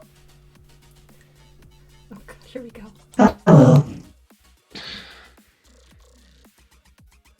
Now, we didn't work this hard to give you instructions for you to go get help. The Saint is very confused. He's looking around. The windows have gone black and this face is pressing and moving all throughout the cockpit.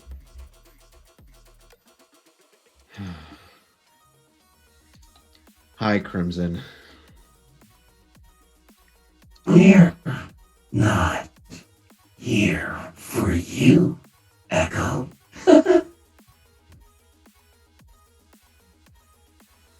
Cassie. I don't know you. The dagger.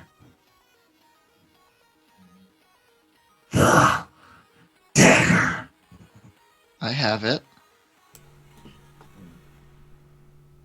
We want to see what it does. You're like a hotspot for the egomaniacs today, Cassie. How about you go fuck yourself? Yeah, this is kind of just my life. Okay, bye-bye. The ejection seat initiates, and Tucker, you are ejected from the Holy Roller about 60 feet in the air. The roof immediately seals itself back closed, and you are falling. We will resolve what happens with you in just a second. Cool. No. Cool. Where were we? All right. The dagger. I will use it when I need to use it. Where did you send Wake? Somewhere over the rainbow. Fine. Cassie like grabs the dagger and I'm hearing a lot of pulls it Wizard out of of the Oz today. sheath. I don't like this. I don't like this at all.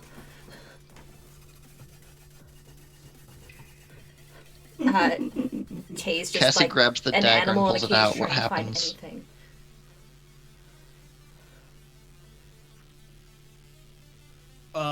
Sorry about that. What were you trying to do, Cassie? I pull the dagger out. What happens? Okay. Like pull it out of the The sheath. whispers start to get louder. In fact, they are almost unbearable. And you start to see person after person in the armored suit with the smiley face attacking other magicians week in, week out. And you can see that the dagger has been storing their energy. And that energy is trying to make its way into you now.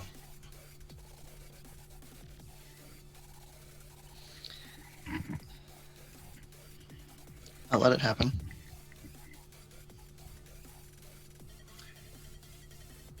It feels good. For just a second, it's just like it's so familiar and so comforting to be back that it's almost worth it. No, it's not. The magic comes back to you and your eyes glow a powerful red. You feel the air. You feel almost the atoms. Everything is connected. How did you not understand that everything was connected? Your connection to magic is even stronger than it was before. Oh, you feel something. Something coming towards Earth rather hard. What do you do? Yeah. Can I just like I put my hands up and they get surrounded by these shadowy claws that sort of like reach up out of my hands and expand, just like tear a hole through the roof and go up and catch Wake before he can like hit the ground. You tear this unbreakable holy roller apart, the roof apart. It's not even. There's no effort involved in this, and you catch Wake and you feel him in the palm of your hand, and he is so tiny, so frail, and you bring him down safely. Do I need to make a roll to unleash my powers? No. Okay.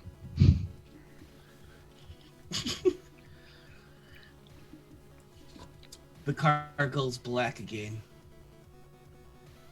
and you just hear. So that's what it does. And then the face disappears. Cassie throws the car door open, stumbles out a couple feet, falls to her knees, and just vomits.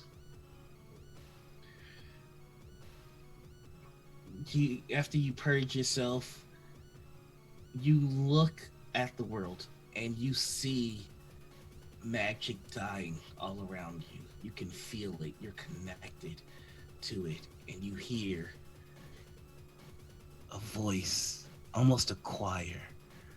Bring magic back. And you see off in the distance, the lights of the Sears Tower are flickering. I'm going to say assess the situation. Roll me and assess the situation. Okay, as we've established, superior is my best stat. So that is a 8. You're able to tell that the lights are flickering in unison, on and off, into a code that says you have all you need. There's something happening in the city, something potent, something powerful. You Okay. see in your mind,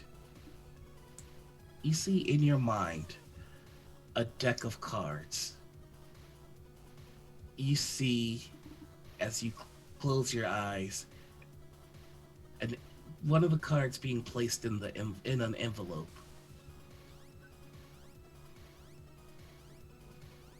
You know something's wrong.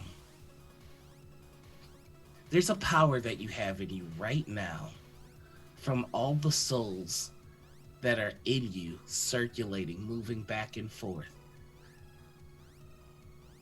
You can, at this moment, alter fate. You don't know why you can, but you know that you can. But to do so would be to consume these souls.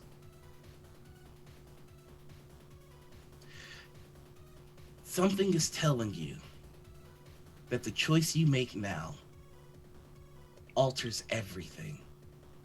That the choice you make now not only decides whether magic comes back, but how magic comes back. You stop to think about this situation for just a moment, and you realize that there have been hands guiding you and your friends all day, and each person dealing the cards thinks that they're the mastermind.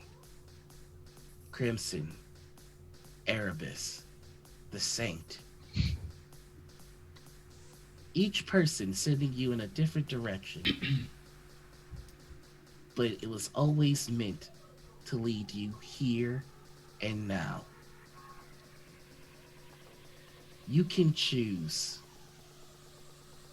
the stars, or you can choose the moon. You don't understand the choice, but it's here, and it must be made now.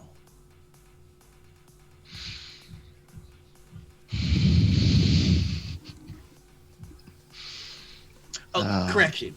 There's the stars, the moon, or you can choose to do nothing. That's your choice. You said you wanted magic back, Ron. Fuck you. Said you wanted magic back. I just wanted an excuse to bully Noir. Dude, just wish for the cosmos to inhabit Saint. There you go. Saint gets all the magic.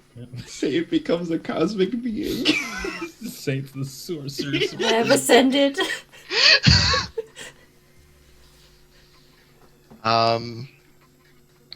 Cassie, sitting there kneeling on the ground,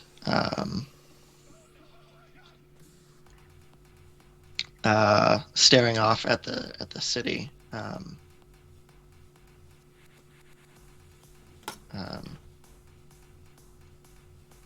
Just thinking to herself that things have sucked her entire life. And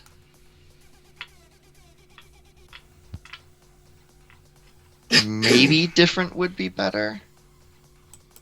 Different could be a lot worse, but who knows? And she's lived in Chicago forever. She's never seen the stars, really. So that's what she goes with.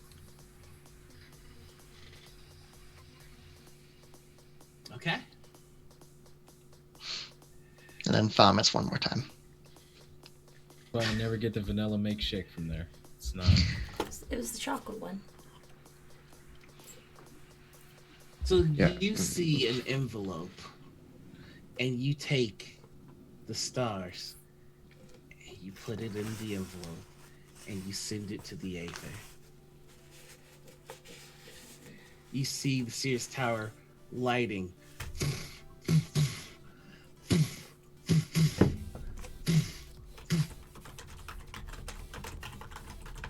lights stop.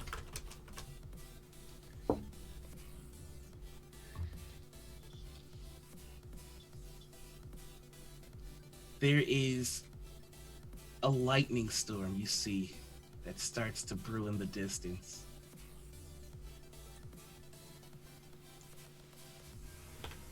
And then you hear a scream. A blood-curdling scream. A scream that's not human. The city itself is in torment, in pain. And then you see a lady clad in leather. In your mind, she reaches over to her friend, small teenage girl with a hole in her chest. And she reaches into the girl's pocket and pulls out a second card.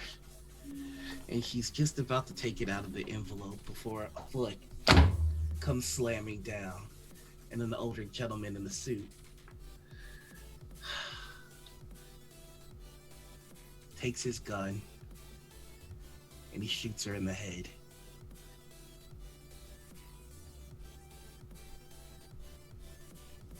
Magic is gone. Except for you. Your magic is back. And this gentleman in the suit tosses the gun aside and you hear him. This isn't right. I wish for it all gone. The vision starts to become clear as the gentleman in the suit is looking around and his eyes meet yours. I guess there's one left. And he walks right through you and the vision disperses. What everybody else saw was Cassie fall to her knees, surrounded with crackling red and black energy. And then just an explosion of energy waved away from her. Ah! And Cassie, you are back, and your friends see you.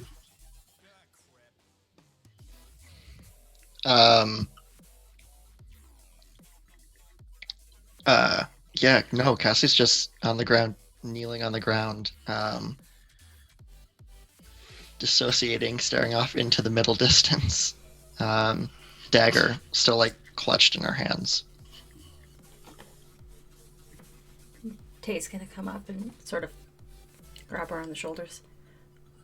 It's not Jumps. safe here. We have to go. We have to get out of here.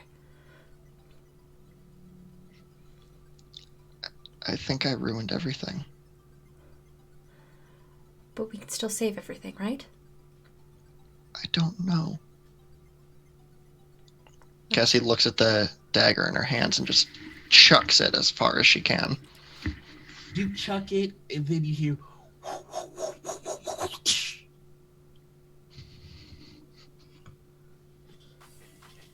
All right, that was kind of cool. Yeah, well, this wasn't on purpose. Let's get out of here. Let's get going. Okay. We have to go to Englewood, right? Yeah, I guess that's where we need to go. Red lightning flashes, and then you and all of your friends are in front of Eaglewood Academy, and you feel upon your approach there is a mystic illusion that makes it so that no one can see this place unless they're granted entry. And without even really thinking about it, you tear that illusion asunder. You're starting to realize that you are more powerful than you've ever expected. But you have How? Yeah, I'm thinking the dagger, but you have to remember that power is temporary. It's only going to last you about a day, and then you're going to be done. I know. Did she just I'm just as confused as you, Tucker. I Uh, I'm sorry. No, it's okay. Figure this out. well, I mean, at least I don't have to explain that to Saint. It's okay. He's probably got like 12 more cars in his garage. God, I fucking hate that guy. Me too. When you say that, you feel the life essence of Saint in your grasp to do with whatever you will. I want to do absolutely nothing with that. Like you just casually throw out, "I hate Saint," and you know, in fact, you hear. His death is only a mere desire away. I don't want that. I don't want that. I don't want that. Don't want. Any of this.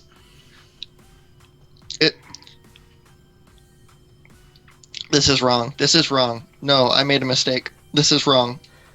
This is wrong.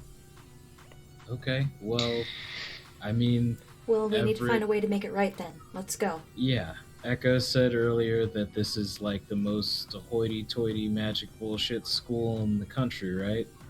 If anybody knows next steps, probably Yeah. someone in here. Yeah, let's see. A very strange thing happens. You start to make your way towards the Inglewood Academy, and the electrical storm gets more severe, and there is a swirling purple cloud, and you see coming out of the cloud just the most pitch black figure that stands stories tall, and he's lumbering his way towards the academy.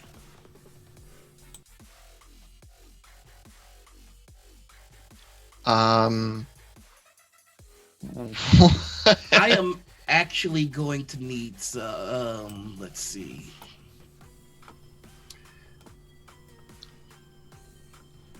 I am going to need everyone but Cassie to make me a rejecting influence check. Oh boy. That's just a straight 2d6, right? Mm-hmm. That is a very specific check. Unless you're a... fuck. Anita is very mad at me right now. I'm so mad at you. You killed my character. You threw us into the hellscape that was our Monster Hearts 2 one-shot. Oh, God. So, I rolled a 4. Okay. Keep Okay.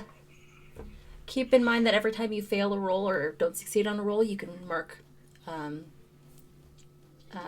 Potential. Let Potential? me just mark that potential real quick. Well, hey, luckily, AJ, Mhm. I've got us covered. I got a 5. So Nice. clearly that- Hey! Well, I also got a 5. And then another Jesus 5 Christ. for Oh 10. my god. Hey, Nice. Oh, okay. All right. Fuck you, Anita. Anita.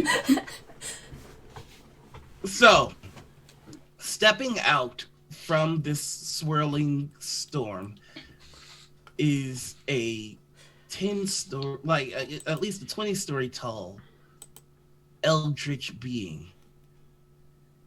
Doesn't have any Cthulhu-like looking features. It's just a humanoid body with a blank humanoid face, and he's approaching the school.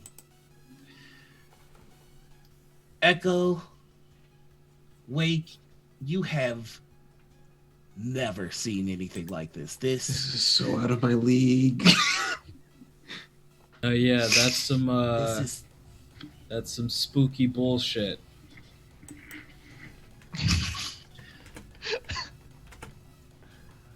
and the sight of it is maddening. It is you trying to comprehend it. And Echo, with your ability to power mimic, you feel the vast, unlimited energy and ability of this creature. And it is impossible and beautiful.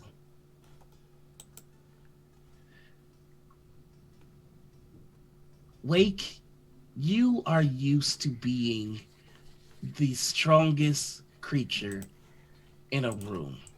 Your ferocity and tenacity have rarely been met.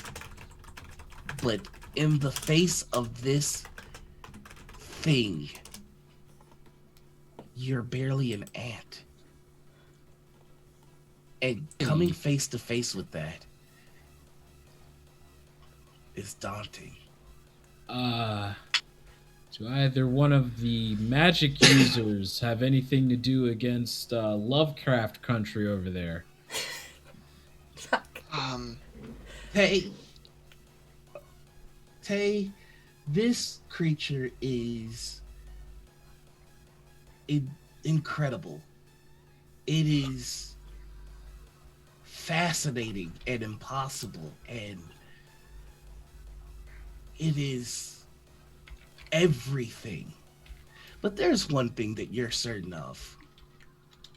This isn't what kills you. You know what kills you.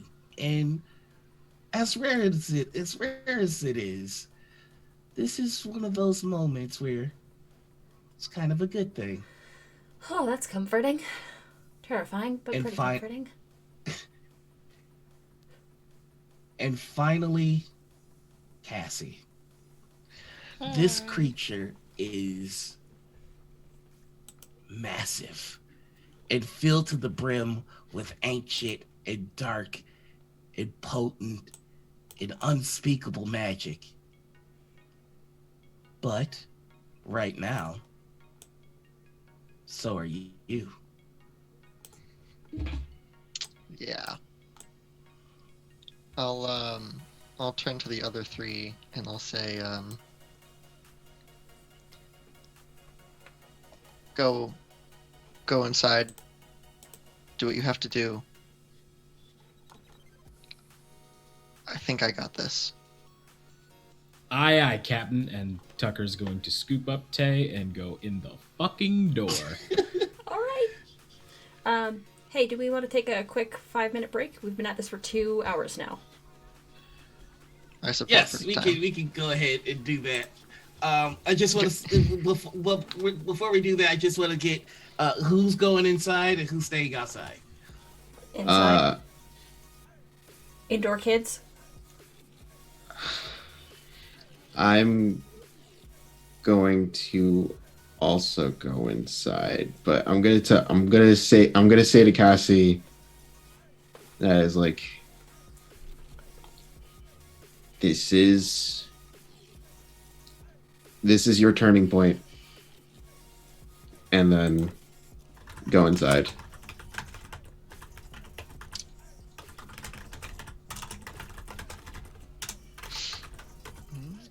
Okay, so we've got everybody going inside.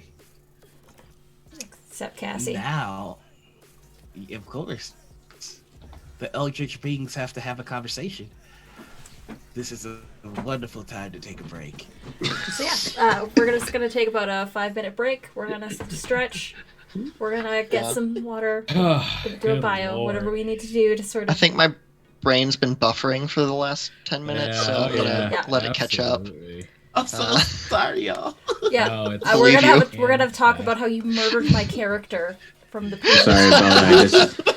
I'm sorry, Bella. I disappointed you. All right, so yeah, Chat says hydrate. we will be right back. We are gonna hydrate. I got more water. We're gonna hydrate. We're gonna stretch. We're gonna go to do bio breaks. But yeah, we'll be back in 5.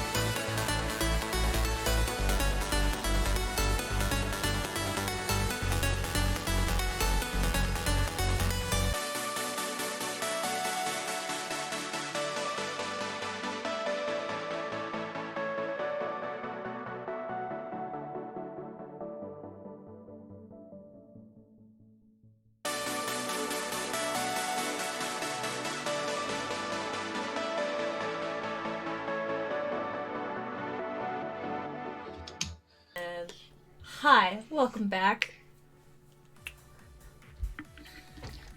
We're gonna dive probably right back into this action. Noir, would you like to recap for perhaps the readers that are coming in at the half or a little bit late to the party? Absolutely. So, the long and short of it, Cassie was given an artifact by her father, which allows her to become temporarily supercharged with magic. He didn't really give the specifics of how this artifact worked, but thanks to a chance encounter with the saint, you're able to find that this item had been supercharged by killing a lot of spellcasting individuals.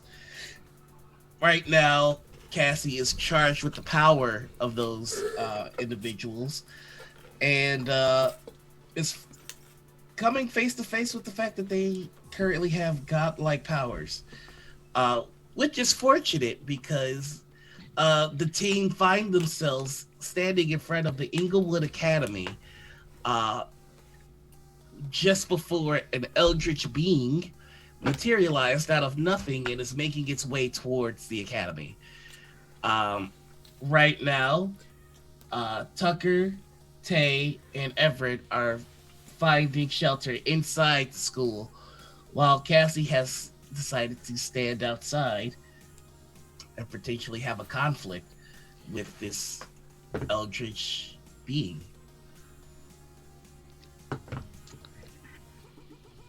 If there's anything anybody else wants to throw in for the summary, let me know. I just want to keep it cut and dried for what's happening right now. There's tons of other emotional and relationship-based stuff that I missed, but for the core plot, that's where we're at, baby.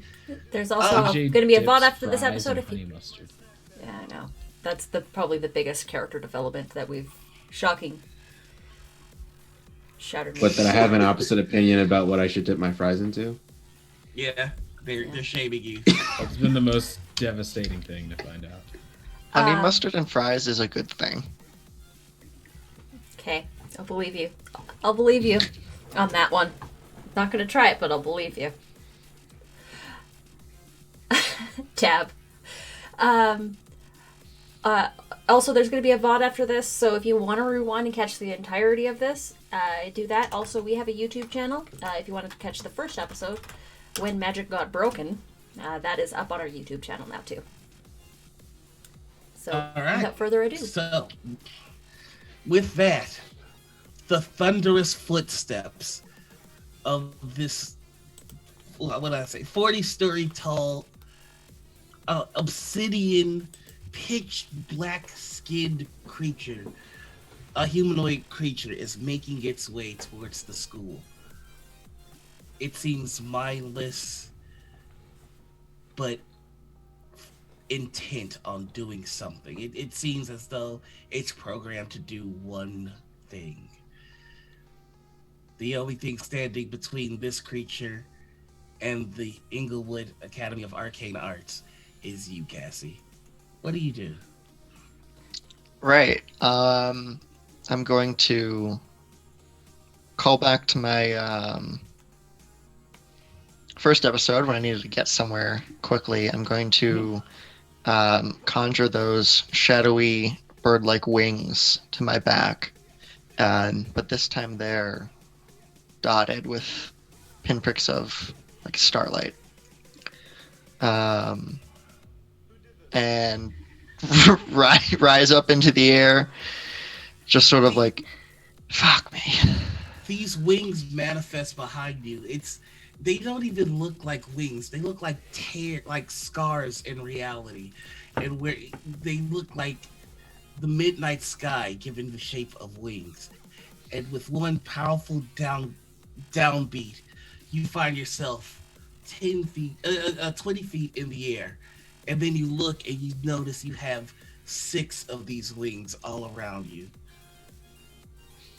I'm going to reach up into the sky towards where the storm is raging and try and pull some lightning down towards this creature to stun it, stop it, slow it down. something until my friends can. Yes, master. This is the way. This is the way. Bad. This is all bad.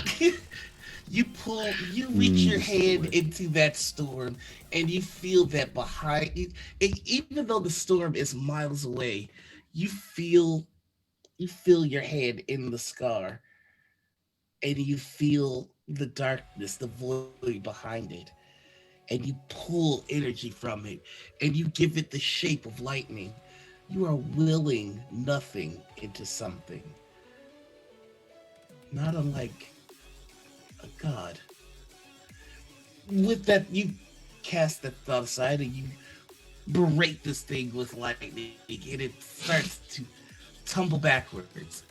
While this is happening, inside the school is just madness. There are students running about, and there is a student in the center of a platform in this grand hall who is convulsing and shaking as teachers and students alike are trying to calm her down. We're supposed to meet someone around here, right? That's supposed to be some sort of contact? The fuck? Pardon my language. What is happening here? Are they reacting to the eldritch monstrosity outside? I have no idea. Is there anyone who looks coherent? There are students that look terrified. There are students that are looking curious. Go ahead and roll me and assess the situation to see if you notice if you notice anybody that should be there. For those playing at home, this is not breaking things or scaring people, so Wake is not great at it. What stat is assess the situation? Forgive me. Assess situation superior. That's a good roll, though.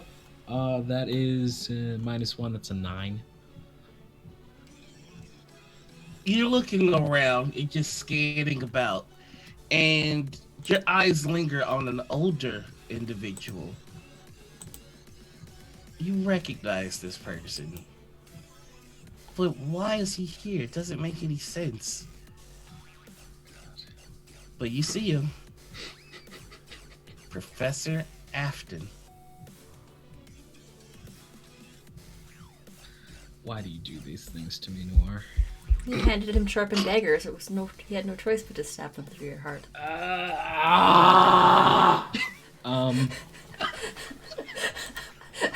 I need a clip of that agony reaction you scream. want as a GM. I mean, if you want to come fight Azathoth, I'll take care of this. Tucker is debating it.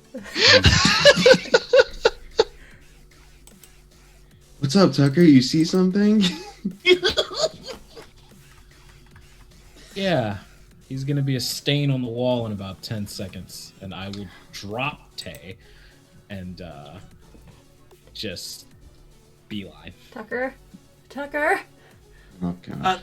Tucker is just knocking students out of the way as he makes his way towards this. I am trying to like keep them from hitting lockers.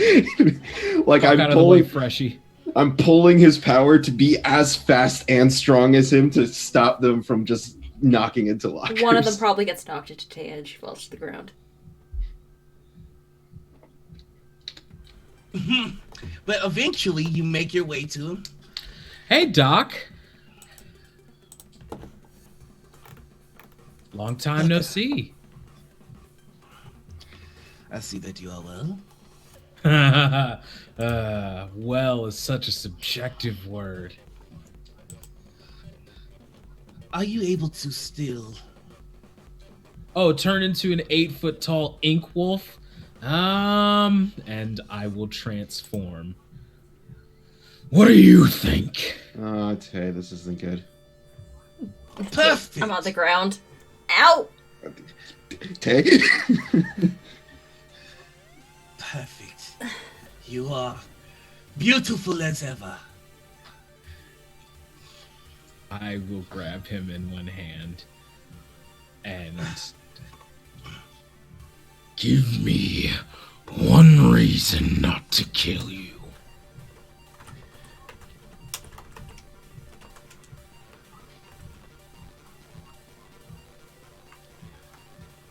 It would be unpleasant for me. Please don't kill me. There's still so much work to do. And look at you. You're my masterpiece. I made you. You're beautiful. You made me a freak. I'm gonna run But up you to are a Tucker. freak that is beyond even the. You are beyond even the strongest wizard in the world right now. Tucker will You start are squeezing. one of the most powerful living creatures. We Tucker. need more. Yeah, I'm gonna run up to Tucker We need. and I'm gonna grab his inky wolf hand and be like, "It's not the objective right now." We need more like you. I can make that happen. I can save us. Tucker will set the doctor down roughly. Just drop him. And will punch through the nearest wall.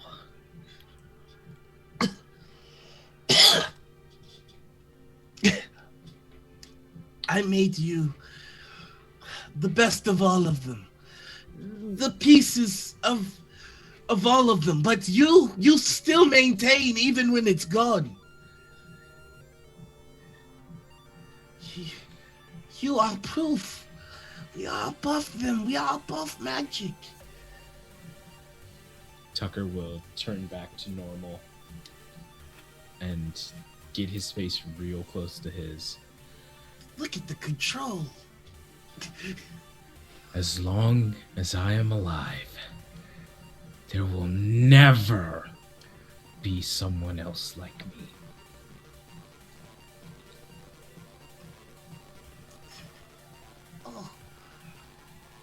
Oh, Tucker, I'm so sorry. Did you think you were the only one I made?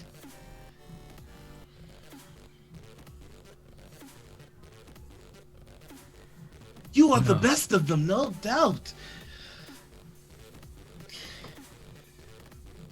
But look, and he points outside to Cassie flying in the sky, hurling lightning.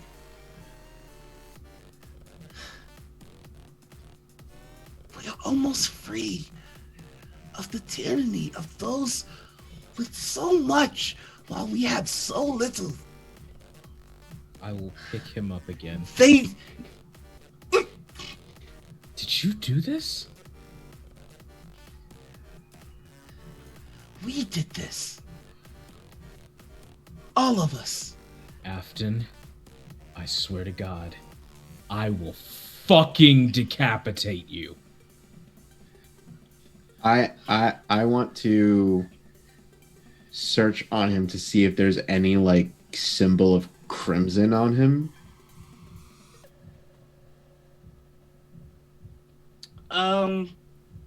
No, there's nothing on him.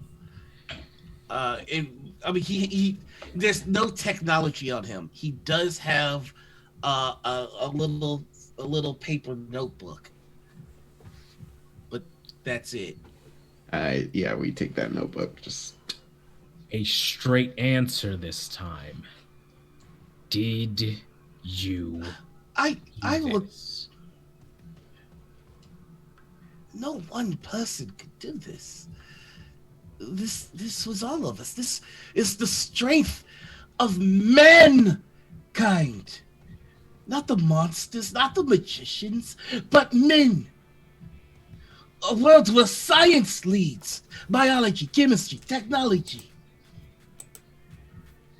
The power of the mind free power, a power that anyone can get as long as they earn it. Not those lucky enough to be bitten or those lucky enough to be blessed with arcane blood. I will shove him Men! into the locker and hold him there with one arm, and I will point to Tay and say, "You see her? That magician is the only reason you are not parts right now." And I'll turn to Echo and say, "You talk to him."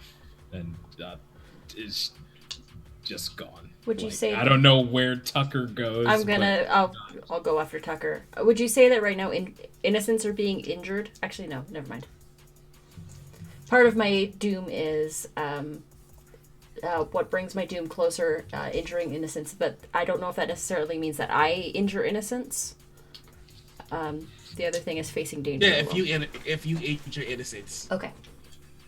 If you injure innocence or if you face danger as well, that brings you to closer. Okay. I'll follow Tucker. So yeah, this automatically just makes me good cop. So You Everett, and he calls you Everett while you're in your echo garb. You are the pinnacle of what we aspire for. Your abilities are not magical. They're learned. It's a fine technique, a manipulation of motor skills. You are prime humanity. I think back at to the bank in which the guy in the mech suit was copying my moves exactly. And I will give you and assess the situation. All right. With a +1 bonus.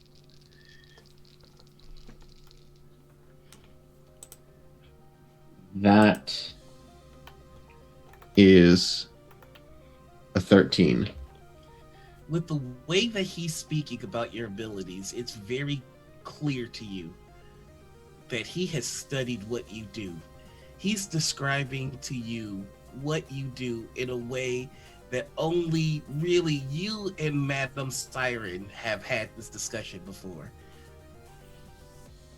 Almost as if he's worked to replicate it. How long have you been watching me? I have not been watching you for very long. But the footage that I needed to study what you can do, the miracle that is you, all that was provided for me. Crimson. Look, are you the person that we're supposed to find here?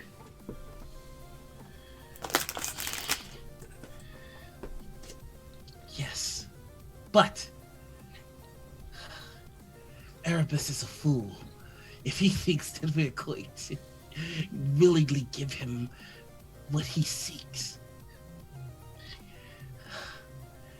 It was only a fraction of time that we could succeed in doing what needed to be done. We needed the right artifact in the right hands at the right time. You don't understand. Cassie is so much more than Erebus ever thought. She did it. We thought it was impossible. We thought everything was set in stone. We thought that it would come back because it had to. But it didn't.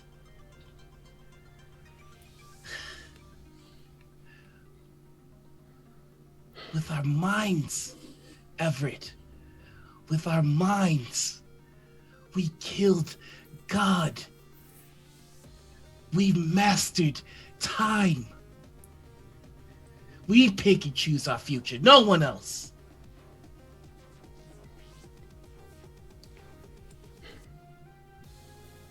So much power should not belong to one person alone. I agree. And that's why we need to come to the final phase of our plan.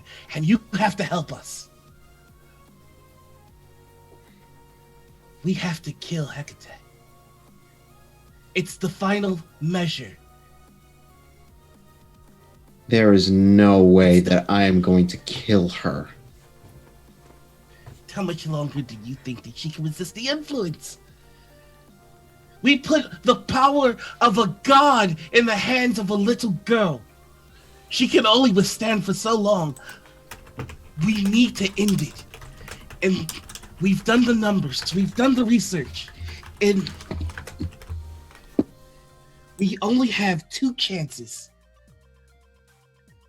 And both of our shots are in your hands.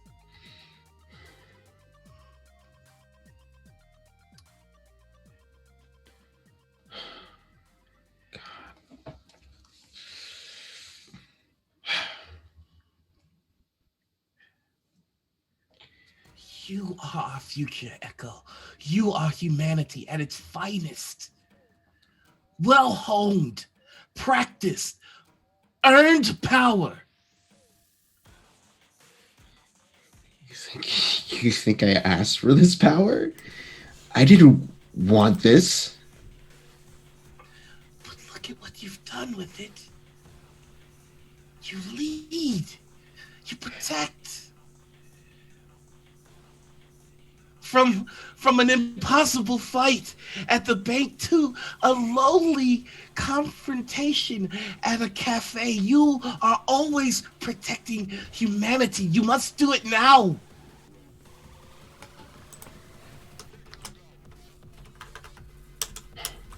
Show me where this artifact is. Of course. And he starts to lead you through. He starts to lead you through the college, and you can see that there are wards that are in his way because he is an older individual. And he stops and he looks at his watch. And Cassie, you are fighting this eldritch being. Tell me, what do you do next after you summon Cassie lightning? dies, we riot. Cassie dies, the show's getting cancelled. Listen, Noir, I told you, if you didn't like my character, there were easier ways to go about it. I love your character. I love all your characters. That's why I have to make them suffer. So No, it's okay. I love it. Cassie blasts it with lightning, sort of like staggers the thing, gets it off its feet. Not off its feet, but just like maybe reeling a little bit. Will fly forward to try and just smack it in the face, essentially. go ahead Flying and roll forward. This is going to be the first time that I make you roll me an Unleash Power. Okay. Flying forward, Cassie is going to put her hands out and try to summon a large like a hammer kind of thing, with like a trigger on the handle. So, you get what I'm putting down. Okay. But I got you. Yeah, Some sort of hammer gun thing. Some sort of hammer gun. Yeah. Unleash your power. What stat is unleash your power? Freak. I have +1 freak, so that is a 10. Okay, with a 10, you summon this hammer, and I mean, all you do is imagine it, and it's in your hands. You know that you want it to be powerful, and so it is. It's simply that simple. And with that, you fly forward and you conk this thing, and it stumbles backwards, landing on a few buildings. What do you do now? Mm. Cassie will fly down, land on the ground, Mhm. and like slam her hands on the ground, and there's a eruption from underneath as these massive chains up from the ground. The shadowy black with the starlight throughout them, very like Gulliver's Travels, just all over.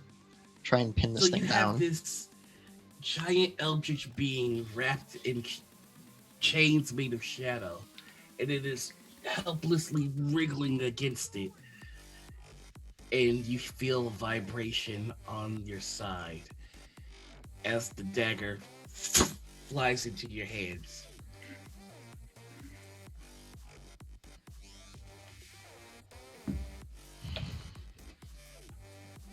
Consume it.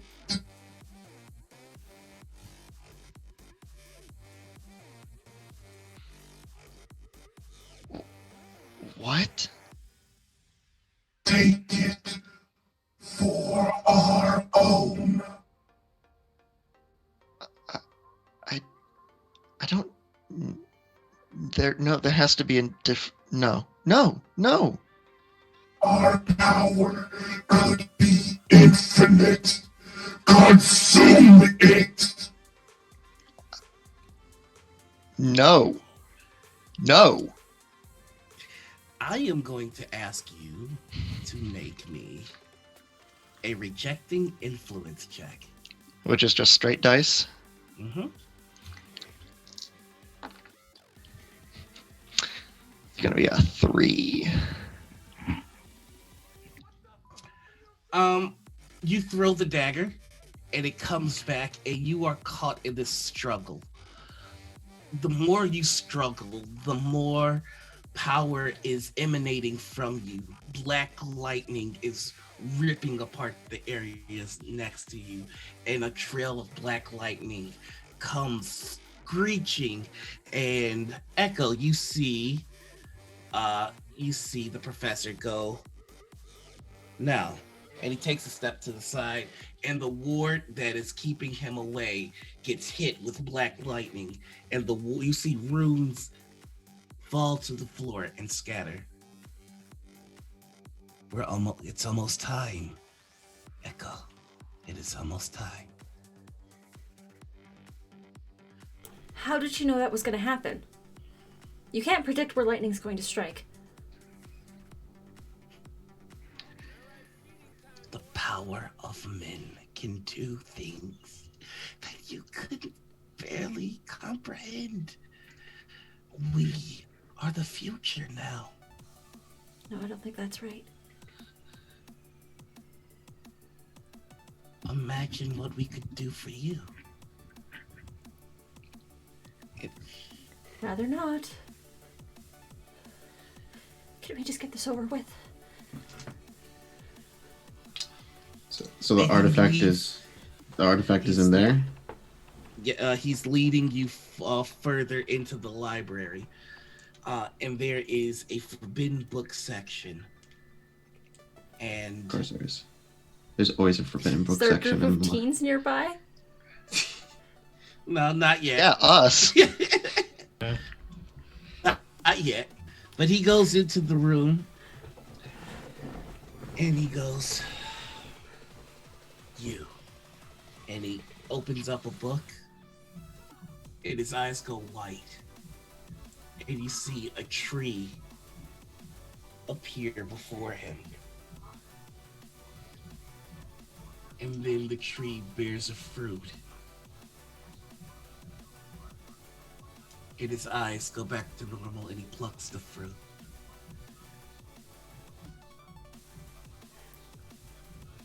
We will need you to eat this.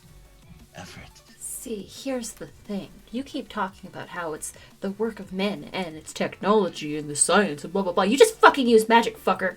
Pardon my language. No. She's right. You used magic. What is up with this? That's right, no cheating. We have to use what's left to kill what's left. It's the only way.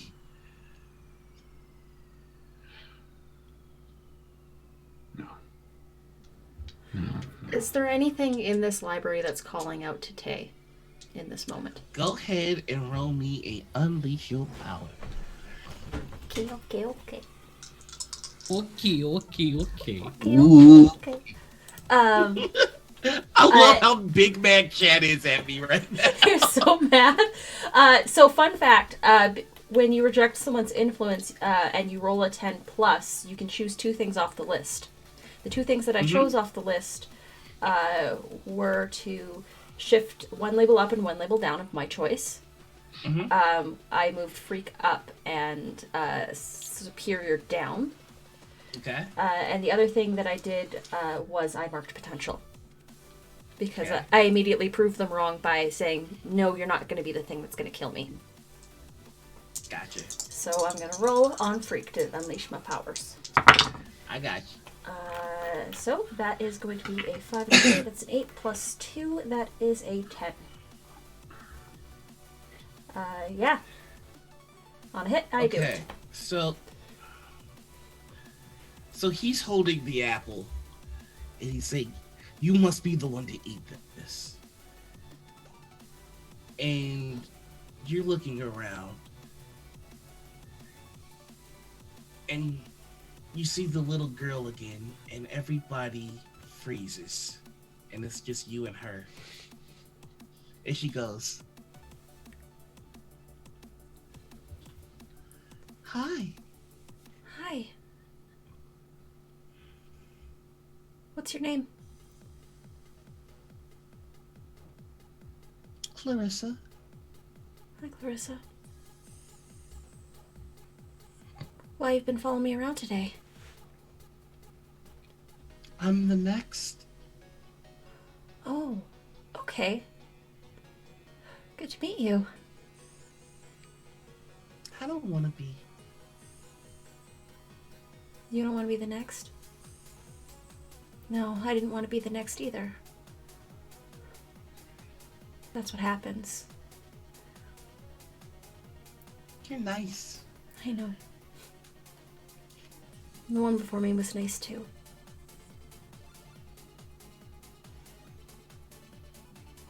Why do we keep playing this game? I don't know. The hunter always comes for the deer.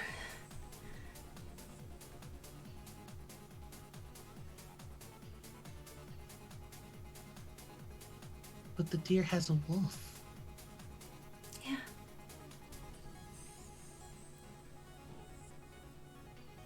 Maybe it'll be enough, but I don't know that it will be this time. She just looks around more, and the library is starting to fade, and where there was tile before, there's lush green grass, and the sky is a beautiful blue with just wonderfully shaped white clouds in the sky. It's a nice day in the summer, and you can smell the sea.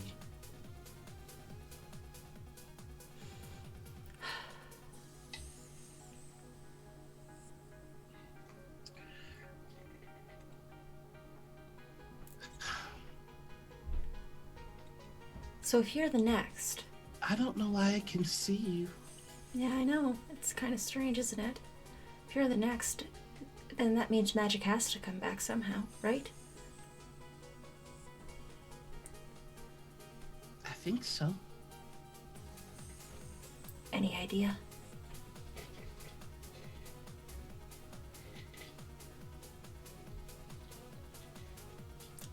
I know. I can smell the ocean from here.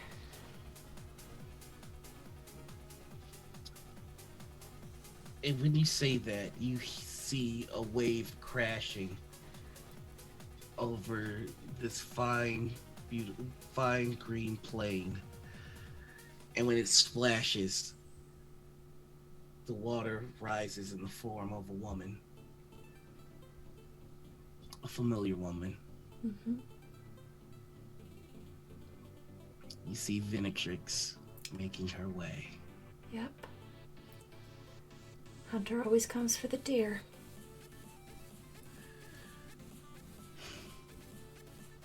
And the little girl looks, and Venetrix waves her hands, and she vanishes.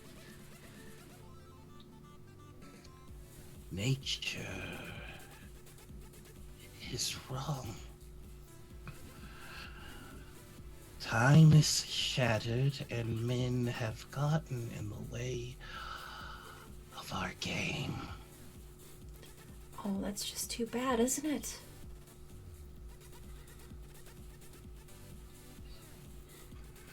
Don't be upset at me. It's simply what we must do. I no more chose to be the hunter than you chose to be the deer. And what a beautiful doe you are.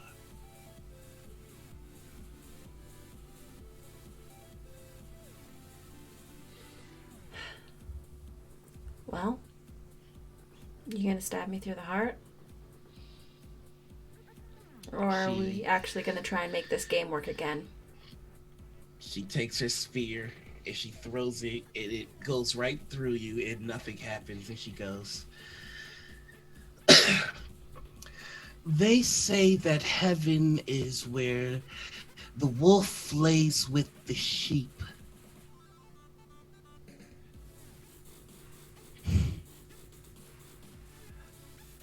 I suppose we have no choice but to bring a little heaven on earth. Please give that back to me when you're done. And she goes back in the water, and you open your eyes, and you see a spear. And it's crackling with black and golden energy, and you feel it. It's back. Oh, buddy, you have no idea. I'd like to take the spear and smack the apple out of his hand.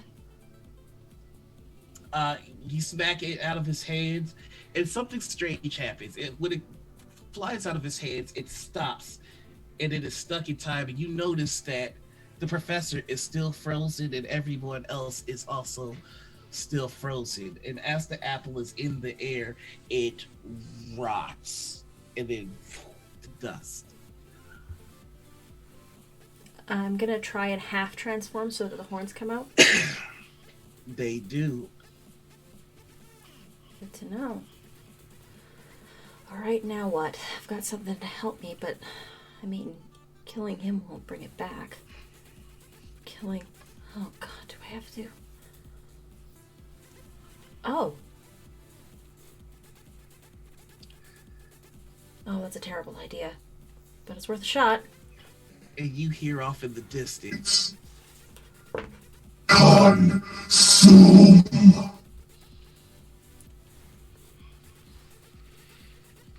Okay. Going after it. as soon as you leave the room, AJ, sorry, I'm out of it. It's late, it's fine. Tucker and Everett, you come back to normal, and Tay is gone, and the professor is freaking out. Like, what is going? Where did Tay go? It's like a half of a golden visage and horns. And she's just bathed half in a golden light. And she walks through the halls of the school. Where are you heading to? I'm heading to my friend. She shouldn't be facing danger alone. You all see the golden stag making their way outside to face this eldritch being alongside Cassie. Is the professor is going, no! Not it, It's not supposed to happen like this. What? I don't understand. Tucker is going to punch him, just deck him like right across the jaw, and go. And he folds. Glass jaw. Sucks to suck, buddy. And I'm gonna wake, and I'm going after the deer. Echo? What about you? Guess he just didn't do the right equations. His theory was wrong. That's how theories work. You prove them wrong or you prove them right. The one-liners in this Echo. game. I'm just seeing Echo standing over the unconscious scientist, delivering quip after To quip. no one. I don't. To nobody.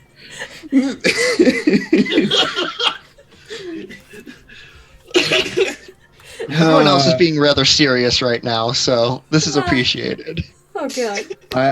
I run after Tucker and I'm just like, Tucker, I'm about to do something real stupid. Join the club. Okay, you all make it outside and you see Cassie. Who, Cassie, there's no way for you to have noticed what your appearance has taken on. You all see a floating dark avenging angel looming over an eldritch being, impossibly dominating it with a majestic obsidian warhammer in one hand and a crackling red dagger in the other, and there is a sound that originates from nowhere but is everywhere, yelling at this dark angel to consume. This is pretty fucking metal, but also quite terrifying. Your friend looks Can be both. terrifying. They can be both. So, I want to listen to the album that has this cover. Right? what do you do? It's very clear that the angel is struggling not to stab this thing, but you can also tell that something in her wants to. I think the album cover or the cover of this actual issue is going to be like Cassie in the sky with like all these like psychedelic like biblical angel wings covered with stars, and like the deer jumping up. There's going to be like a full page spread of this, like the deer jumping up and then like the wolf jumping up next to the deer, and like, oh shit, it's so metal. So fucking dope. Someone commissioned this. Artist in the chat. And Echo's just like on the ground, like, how am I supposed to get up there? Mimic my super jumps. So first thing that I'm gonna do is I'm going to attempt to pull magic power from Cassie. That's a bold choice. Been sitting Oh here boy! been sitting here for an hour. Like, That's a hope he bold doesn't ever move, do Cotton. that. It pays off. Oh boy.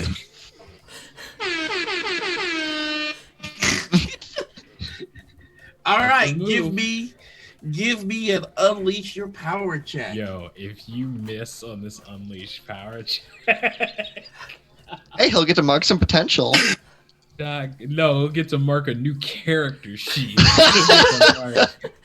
Get incinerated on the spot. Yo, this is a monthly game. I gotta make each one of these epic. Sure. Yeah, welcome to episode fucking 2. Right. Yeah. Okay. So Drama? Maybe too This- much drama? this was a 7. Uh-huh. Just barely a hit. This was a 7. Yeah. Okay. Mark a condition or the GM will tell you how the effect is unstable or temporary. I feel like Echo is very much not used to pulling magic. So here's what happens. It's you ever go to drink out of a water bottle and the top falls off and then like all the water just like oh. So imagine doing that with pure arcade energy. you go to sip and it's what everybody sees is Echo falls to one knee and each vein is glowing red, green, blue, yellow. It's just prismatic. My eye is going crazy right now, probably. You are glowing like nobody's business, and I am also gonna need you to I'm gonna need you to roll me a danger. Danger. Oh boy.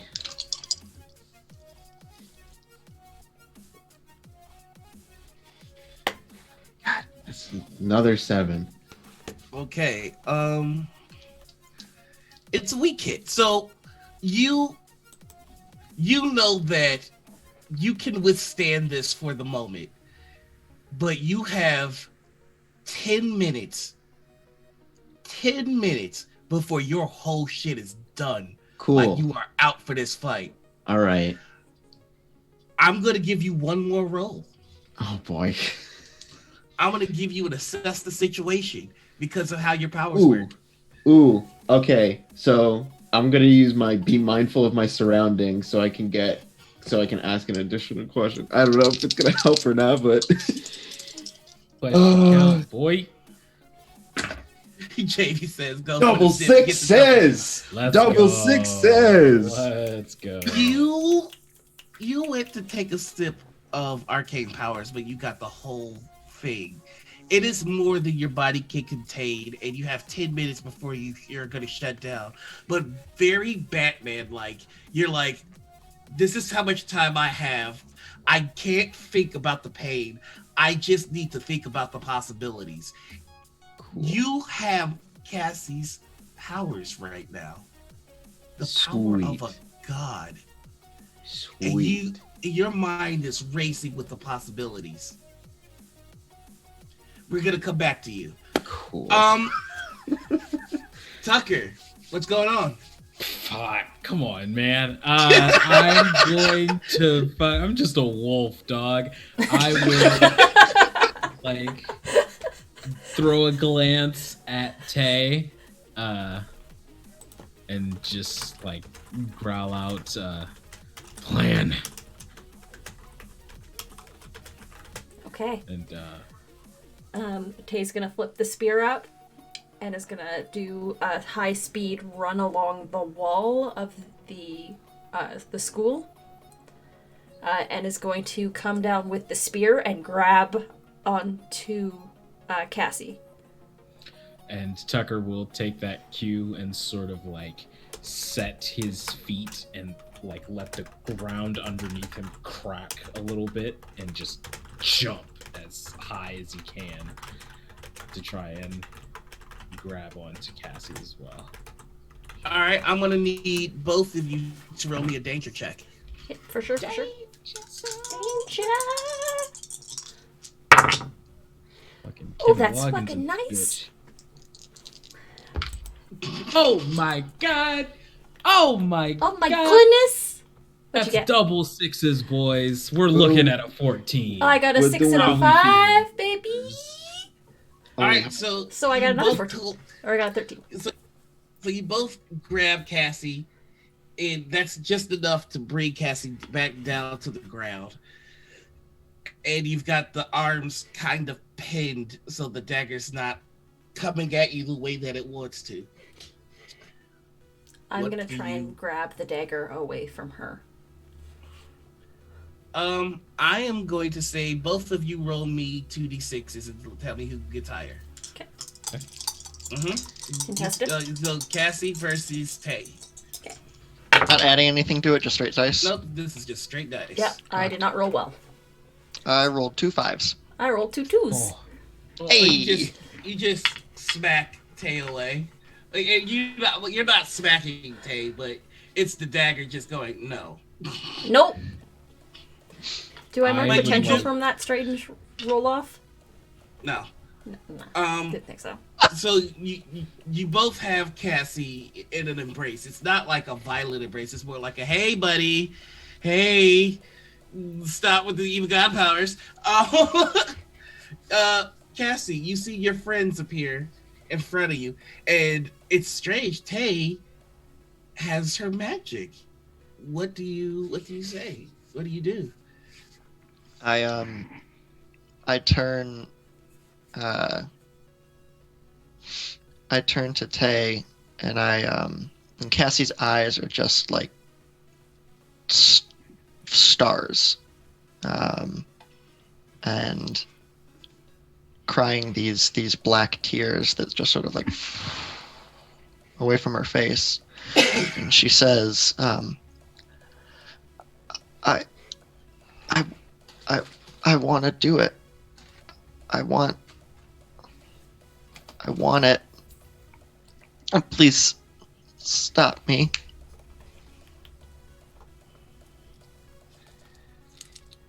What does Cassie?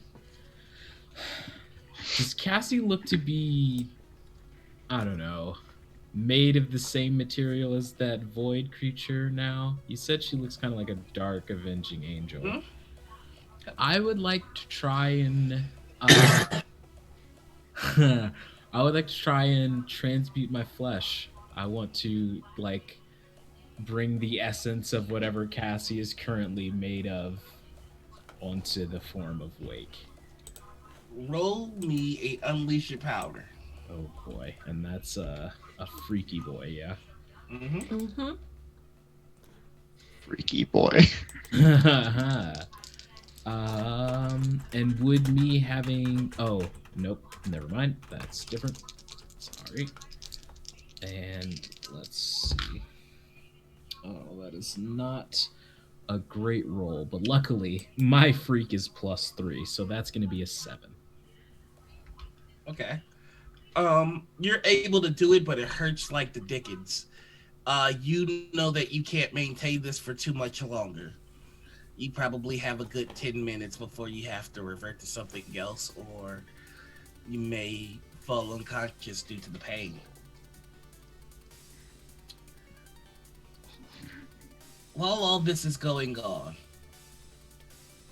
Echo on the ground, writhing in pain from the power, but learning how to best use it. Now, Tucker doing the same, and Tate holding Cassie on for dear life. Cassie mutters that I want to do it. Please stop me. You hear a voice in the distance. Why on earth would you ask these heathens to try and stop you? Cass, I gave you everything. And now it could be yours forever. And you know that it feels good. This is my gift to you, my daughter. Take it. Cat, as soon as she hears his voice, Cassie's head whips around at him, and her eyes just like flare up, and she yells out,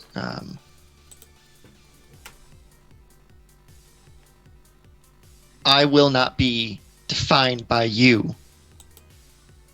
And I just want to send like a wave of energy, like just magical energy at him, just to like knock him on his ass, basically. The blast comes and it knocks him down. That's my girl. Cassie, Do it. I have a way to make this stop, but you're not gonna like it. Do it now. I'm gonna take the spear. And I'm gonna stab Cassie in the heart. Whoa!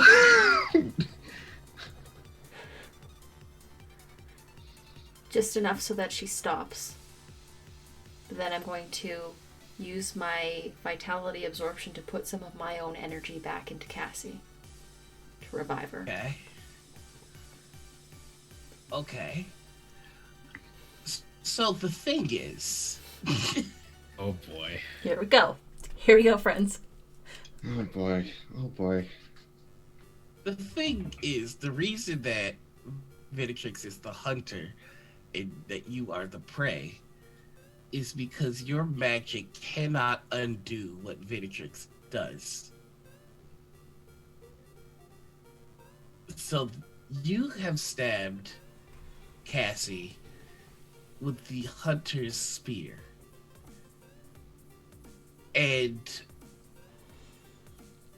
Cassie, you start to feel the life drain from you. And there is a look that you see on your father's face that you have never seen before. You see tears start to stream down his face from his eyes. And he goes, "Stab it! Stab it now! Consume it, please! Please, Cassie!"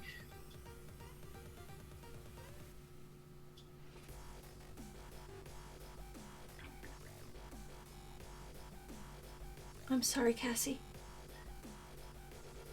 And with that, Cassie collapses on the floor. Black veins fill her face, and the skin withers. It blows to dust. The professor can be heard in the distance in the academy going, "Yes! Yes! For humanity!" Echo, you have been thinking this entire time the power of a god coursing through your body. What is the ultimate test of a god, you wonder?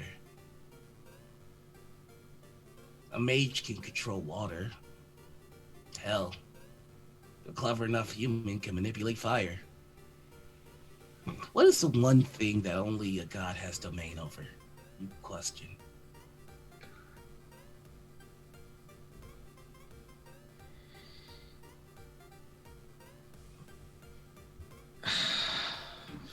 Fuck.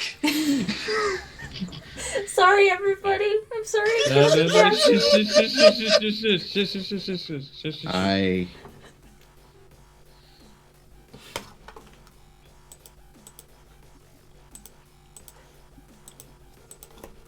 There are many things that are going through Echo's mind right now.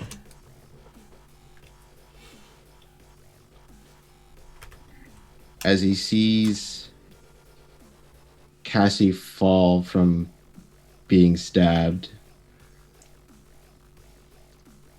and is turning to dust, essentially. With this limited time, I want to grab the dagger, pick up some of the dust of Cassie, I guess. Just kind of like reverse it. Now, I'm not going to have you people coming in here dip shaming in my restaurant. If he wants to get honey mustard, then you going to let him get honey mustard. He can get whatever he wants. That doesn't make it less fucking weird. And that is where we're going to end our episode for today. Fucking incredible. Fucking incredible.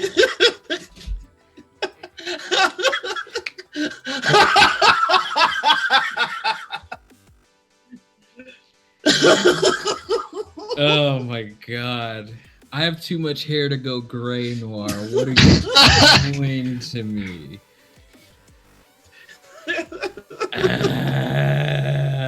Insert the clip of me screaming to every second of the last half of that episode. Ah!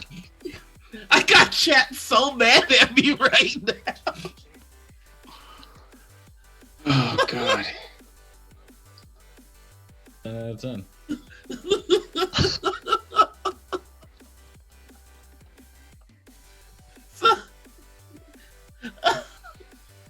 So the original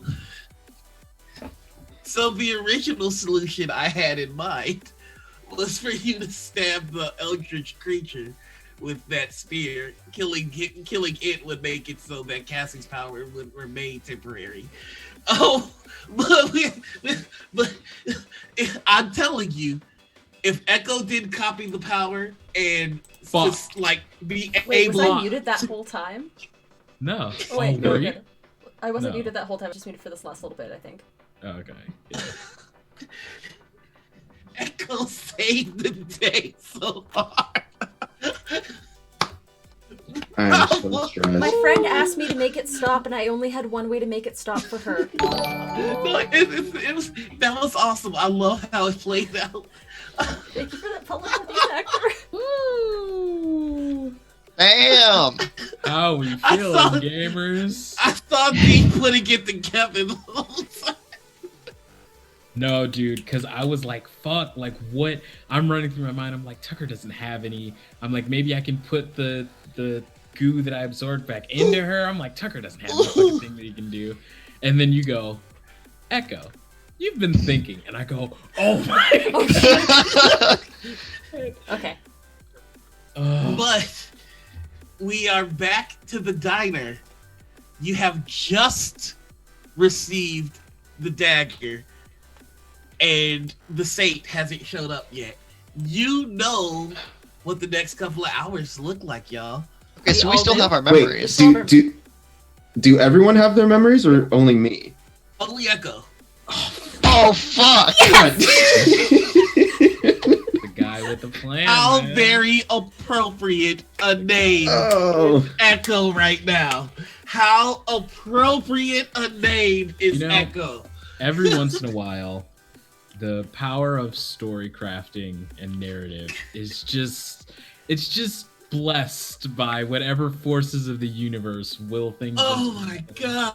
And every once in a while you get stuff like this where it's just like, oh, the person named Echo is now it's like it's just beautiful. That's the best, to be honest. I'm sorry I'm going on a tangent here, but to be honest, that's the best part of TTRPGs to me, is when you construct this narrative and then just the forces of the universe are just like boop, and they just make it just that little bit more perfect. I feel very Flashpoint right now. Oh yeah. I'm sorry to put y'all through that. It's a monthly show, so I wanted everybody to get their money's worth. Amazing. Cassie, you want a Episode magic back? Fucking I made you a 2. god. Episode 2. Episode 2. Noir! Oh god, okay. God, I keep what am I saying gonna that do like with I this? want to have this game more than just a monthly show because I just need to figure out what happens next because I'm just... Wait a month? It's Yeah. gonna be a month till the next episode. Oh, we have to wait a month! We have to wait a month! Tell you what, It's like an actual fucking comic. Yeah. now you gotta wait a month for the next issue. Damn it! I also love the fact that this issue's title is Abracadabra. Is the next episode gonna be Alakazam? You know it. Good. No. Doing it again.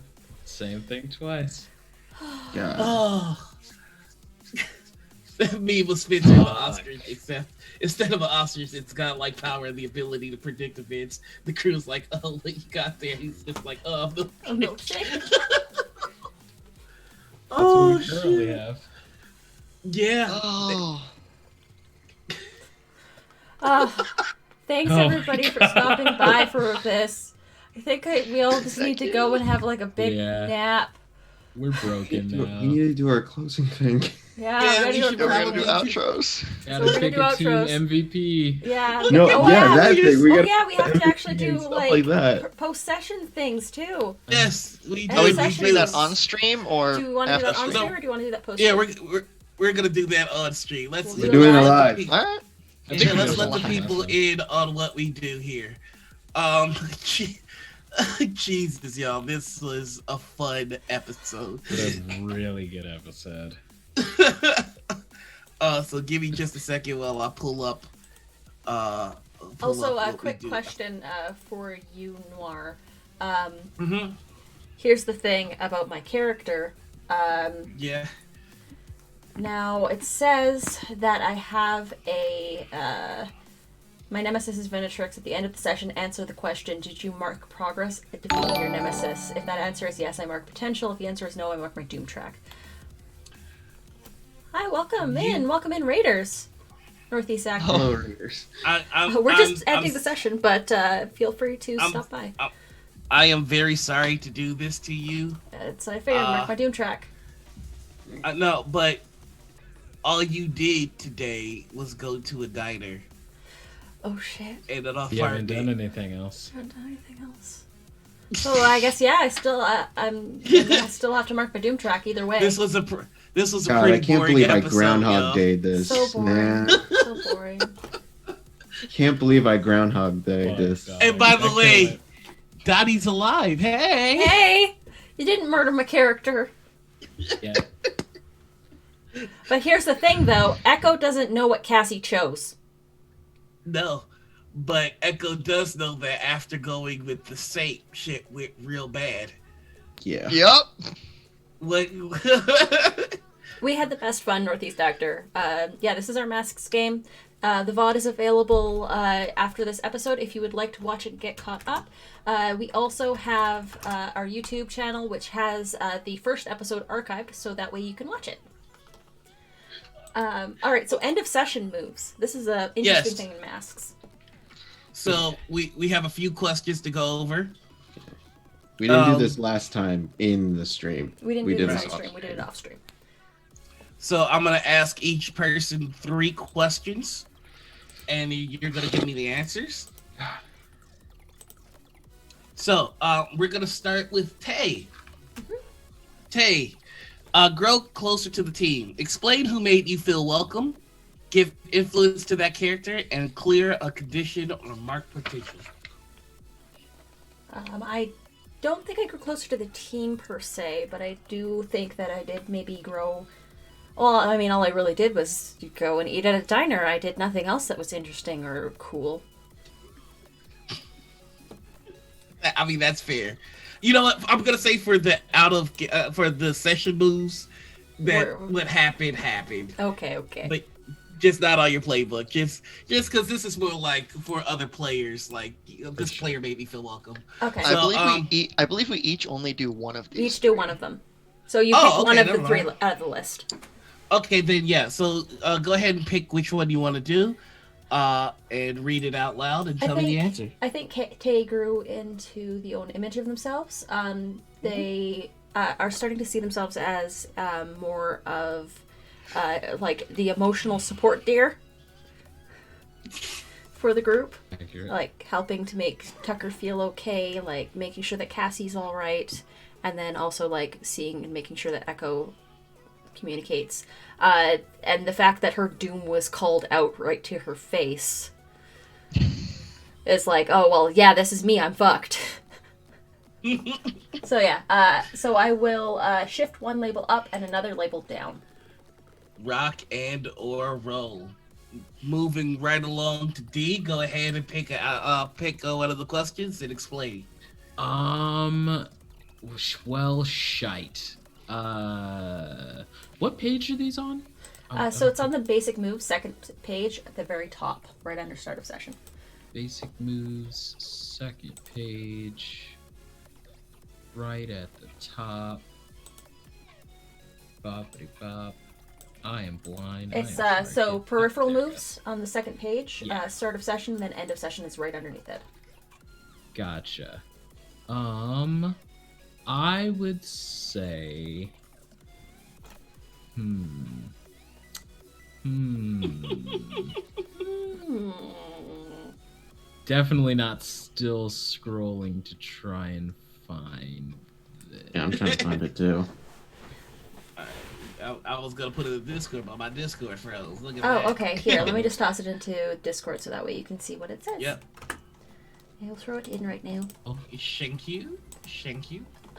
I can go while they're looking if you want. Here. I've got it pulled up. All right. Yeah. Go ahead. There you go. We'll come back to you, D. It's right there. Um, so, oddly enough, I do feel that Cassie did grow closer to the team, despite being killed by them. It was with love. Whoopsie. I do feel that Cassie grew closer to the team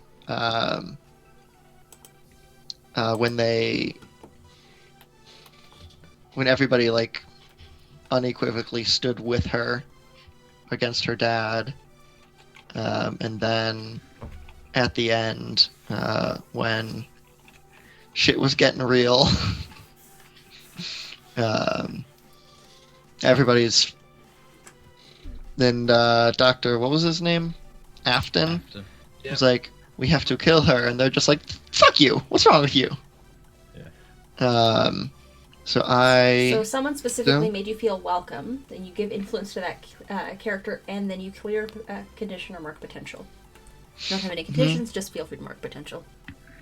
I am going to give some influence to Tucker, who, yeah, who really stood up to Damien. Dude, fuck that guy. He's the worst. Ugh. Wait, stood up to who? Damien, my Erebus. Oh yeah. His civvy name is Damien. Yeah, he's a little nerd. Of course, his name is Damien. Yeah, what an edgelord. Bitch dresses in all black, too. He had a red shirt. And oddly enough, I have no conditions. So I will mark her potential. All right. Bye, Julio. Have a good day. I Bye, am Poppy. Bye, Poppy. Bye. to do the same. I would say that Tucker actually feels a lot closer to Cassie, honestly, like, because I don't know. Tucker got a deep feeling of, wow, you could have been a really shit person with that as what you're coming from, and you're like super cool and a hero and stuff. So I would think that Cassie has gained a little more sway over Tucker. I think she gets influence over him, and I will also mark potential. All right. And Lamar. Echo. You know, I feel like I'm growing away from the team. They don't really like my dipping choices. Cassie supported you the whole time. No, I'm kidding. Shoot, this is hard. Like, honestly, I felt like we kind of grew closer as a team, kind of in the same vein with the whole situation with Erebus, that we were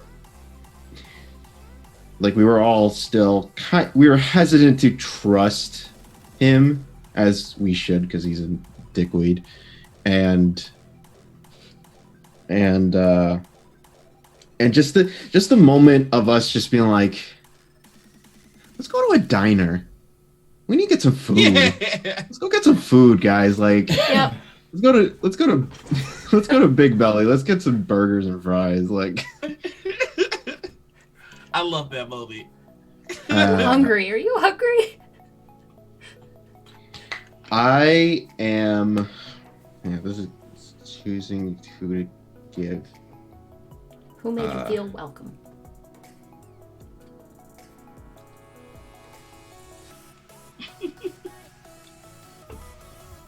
I think I'm going to.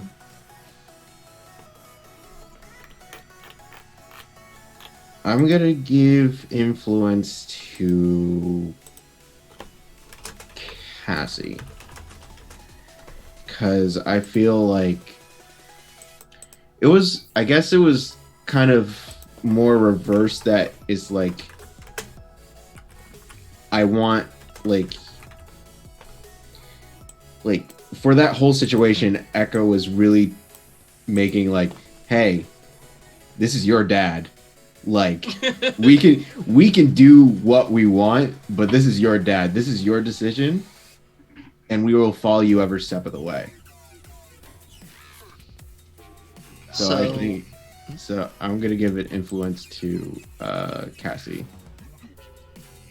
So I already have influence over Everett, which means I that think- I immediately shift one of their labels up and one of their labels down. My choice. Oh, Yep. oh boy.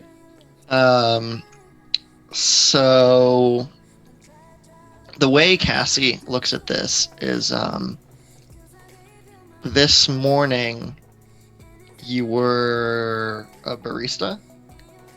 And then later on you were a god. So I'm gonna shift mundane down one, and superior up one. Yeah. I like Okay. it. I like it. And then I'm gonna clear my one condition that I have. Yes. I mean, if anybody should feel hopeful, it's you. You've seen how, as bad as things get, and you have the keys to make it better. Let's see if I make right choices. Make Great. good choices. Oh, Pressure's on. I just wanna thank all of y'all for bearing with me. It's kind of hard to do like story arcs in a monthly show. This was going to be very magic users focused. With the way things turned out, it ended up being Cassie focused. I still hope that everybody felt like they had their moment to kick ass, because that's always my goal. oh yeah, Tucker threatened to kill like 3 people, so it's I'm fine. just gonna say that November 8th is free on the calendar for the channel. I have nothing planned. So if we would like to do another episode on November 8th, we can do that. Are you asking me to do another episode of November 8th? Is that what you're doing right now? Is that enough for you to plan? Can you get everything prepped for another episode on November 8th in 2 weeks? I didn't have anything planned this week. Well, there you go. There's our answer. So yeah, so, We're good. Even after you showed us your fancy notebook in the green room. Oh yeah, out of all that, what I wrote down was your names, and Erebus gives Hectate a dagger, and Kevin McClade, so I didn't forget the Saint's name. Good job. Good job. That's it. I'm not a good DM. You are a great GM. You're a great Fucking GM. dare you. How dare you? How dare you talk about my After friend that Noir like session- that? After that session, you have the right, everyone gall? give your influence The to Noir. No. Everyone just give a point of influence to Noir. So yeah, if that's what we're doing, then yeah, we can do again- an episode on the 8th. If everyone's up. If chat wants an extra episode, can I just have y'all put 8s in the chat? If I see at least 5 8s, I will do it. And cast members don't count. Dang it.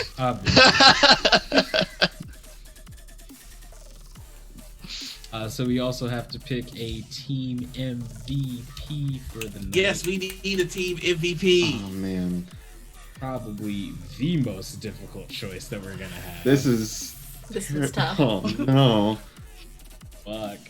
So are we gonna do the thing we did last time to DM it to Noir in chat in the Zoom chat? Mm-hmm. Okay.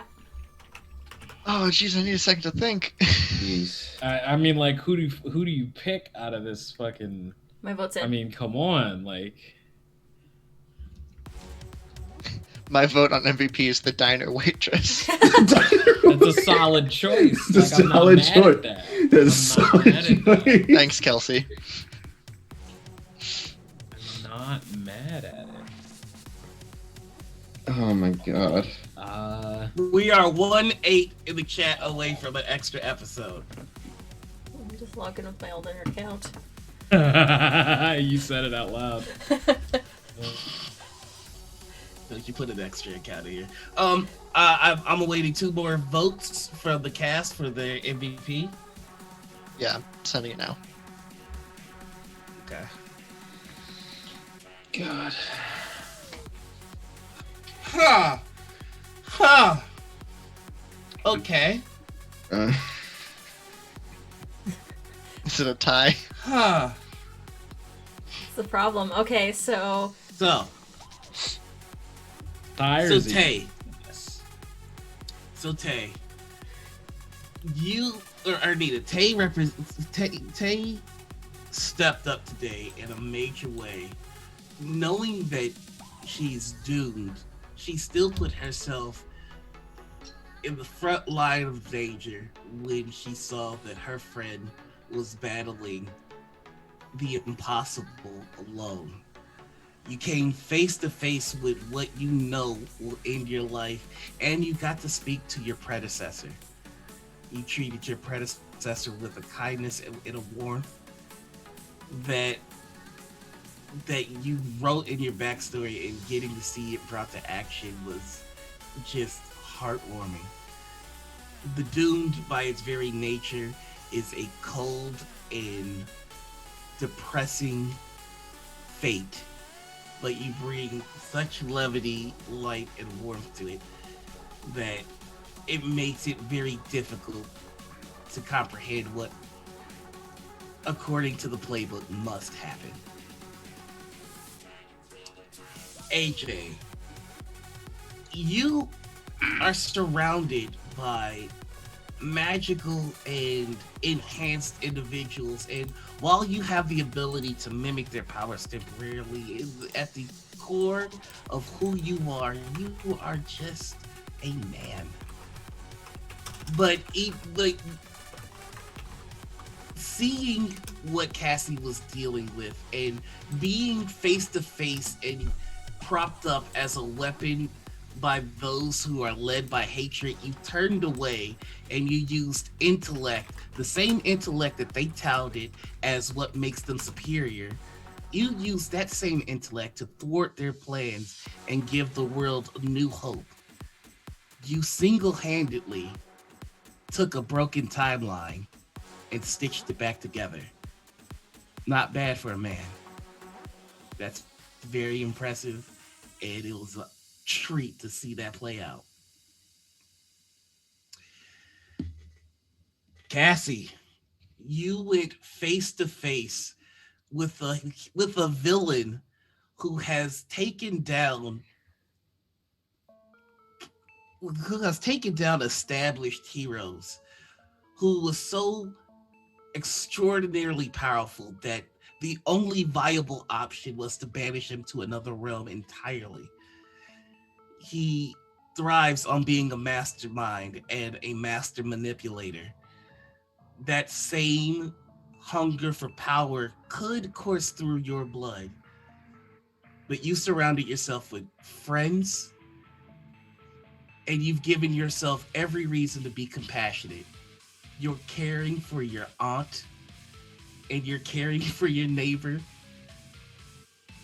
That's what separates you from the man who's trying with every ounce of his being to manipulate you. And then we have Tucker. Tucker, you are as fierce and loyal a friend as anybody could ask for.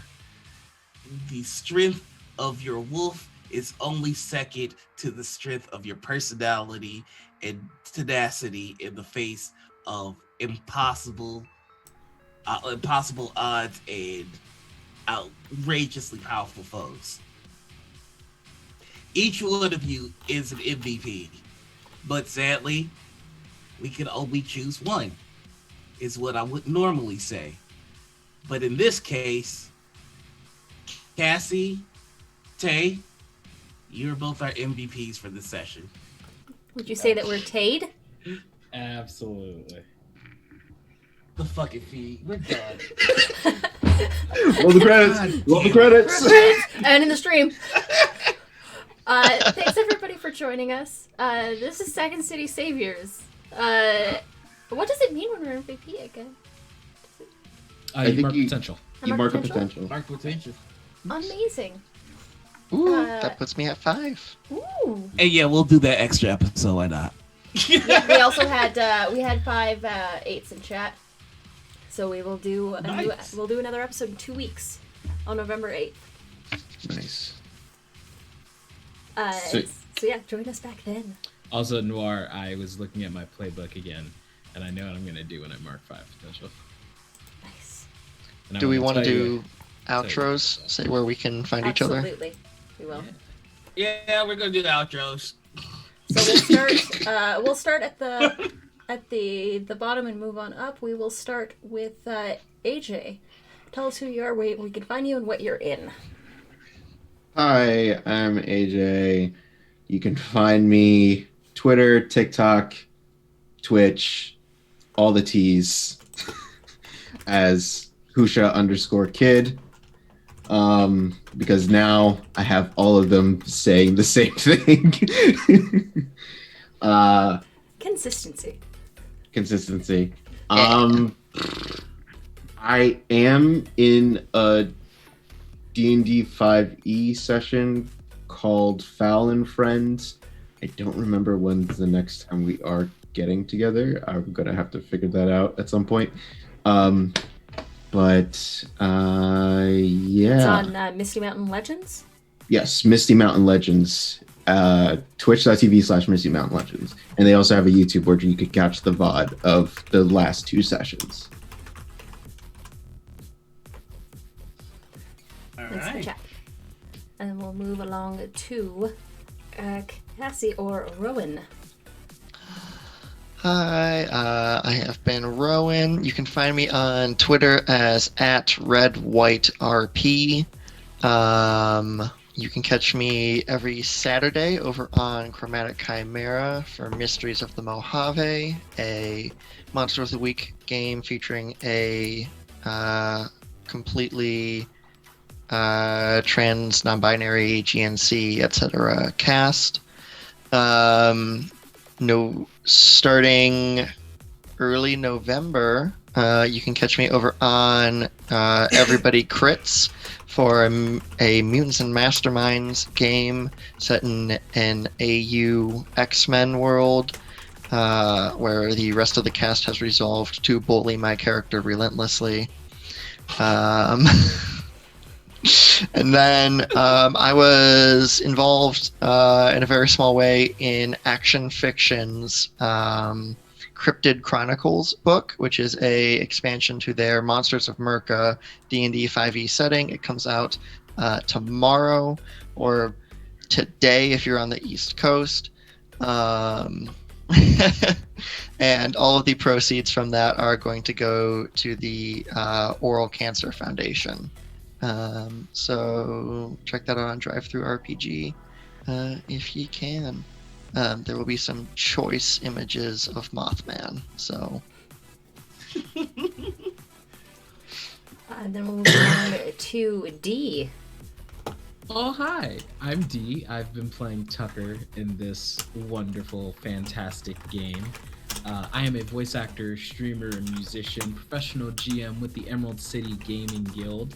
If you want to sign up for that, we have a Western Marches server, which is essentially a place where you can play D&D 5e 24/7 RP, and you have an option to get some actual GM games by both me and my wonderful companions.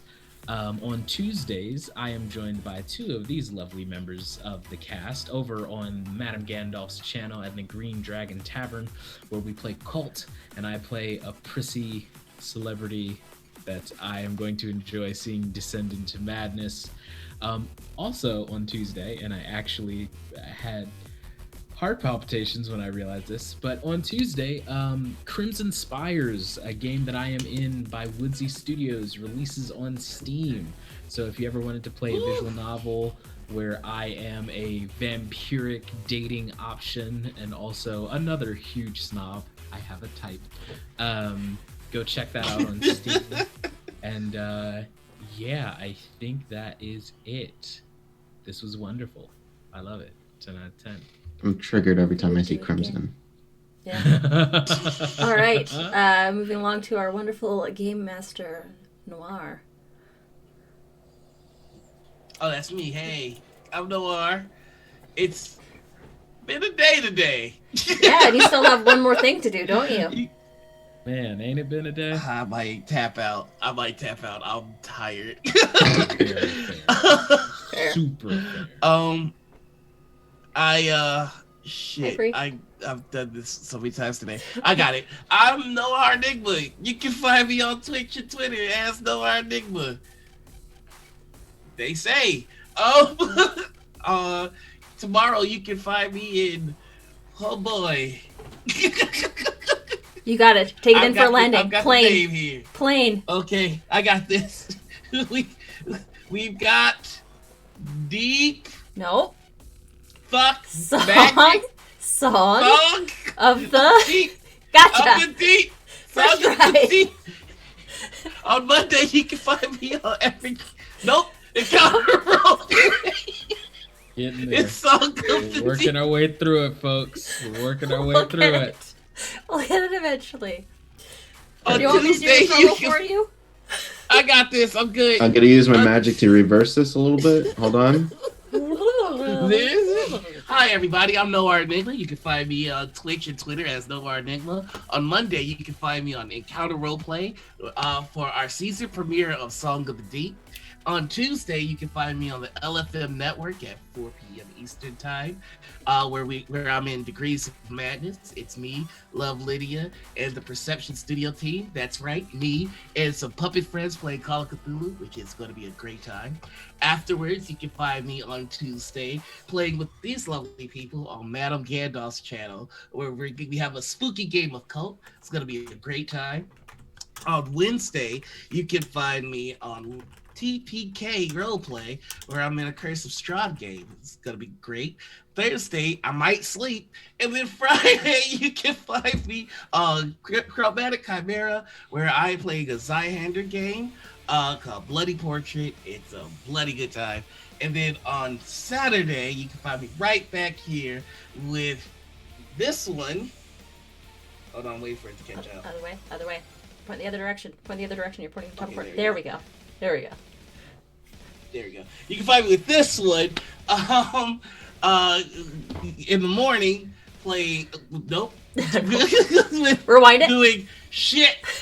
AJ, I need you. Rewind it. Hold on. Okay. And on Saturday, you can find me with this one in our morning talk show, Morning Ritual. Our guests this week are going to be Nomadic and Eris Vaught, so please check it out. And on Sunday, you can find me on my channel with Dungeons and Deep Dish. On Sunday, you can find me on my channel for Dungeons and Deep Dish, and you'll find out the guest on this Saturday's episode of Morning Ritual. I'm going to bed. Please do. Noir is the busiest person alive. My On God. Thursdays, I might sleep. It's the mood. I'm so tired. Thursday, I might sleep. Hi, Oh everybody. shit, I forgot I ordered food. I'll be right back. Yeah, go get your food. Hi, everyone. I'm Anita or Panita or Critical Misses. You can find me anywhere under Panita or Critical Misses. This is my channel. This is what I do. These are the games that I play with my friends. Thank you all so much for stopping by and hanging out and being wonderful and Oh, thank you, Dee, for flirting with me. Hi, I'm Dee. I Uh, was gonna kiss you at the end of the session, and then it just went way Sorry, I took crazy. that away from you. It's all No, right. no, no, no, no. Perfect. Not you. Perfect. No, you made the right It was decision. a lot of things. So- It was- The things that I do are on Tuesdays, you'll find me over on Madame Gandalf's channel playing that cult game with these two. On Fridays, you can catch me on this channel on System Shock, where we run through an RPG with no prep and no clue. This Saturday, starting in the Saturday's morning also with good. Morning Ritual, we will be having No Medic and Arasavad on the talk show with us. And then throughout the rest of the day, we will be running games. That's right, all day games.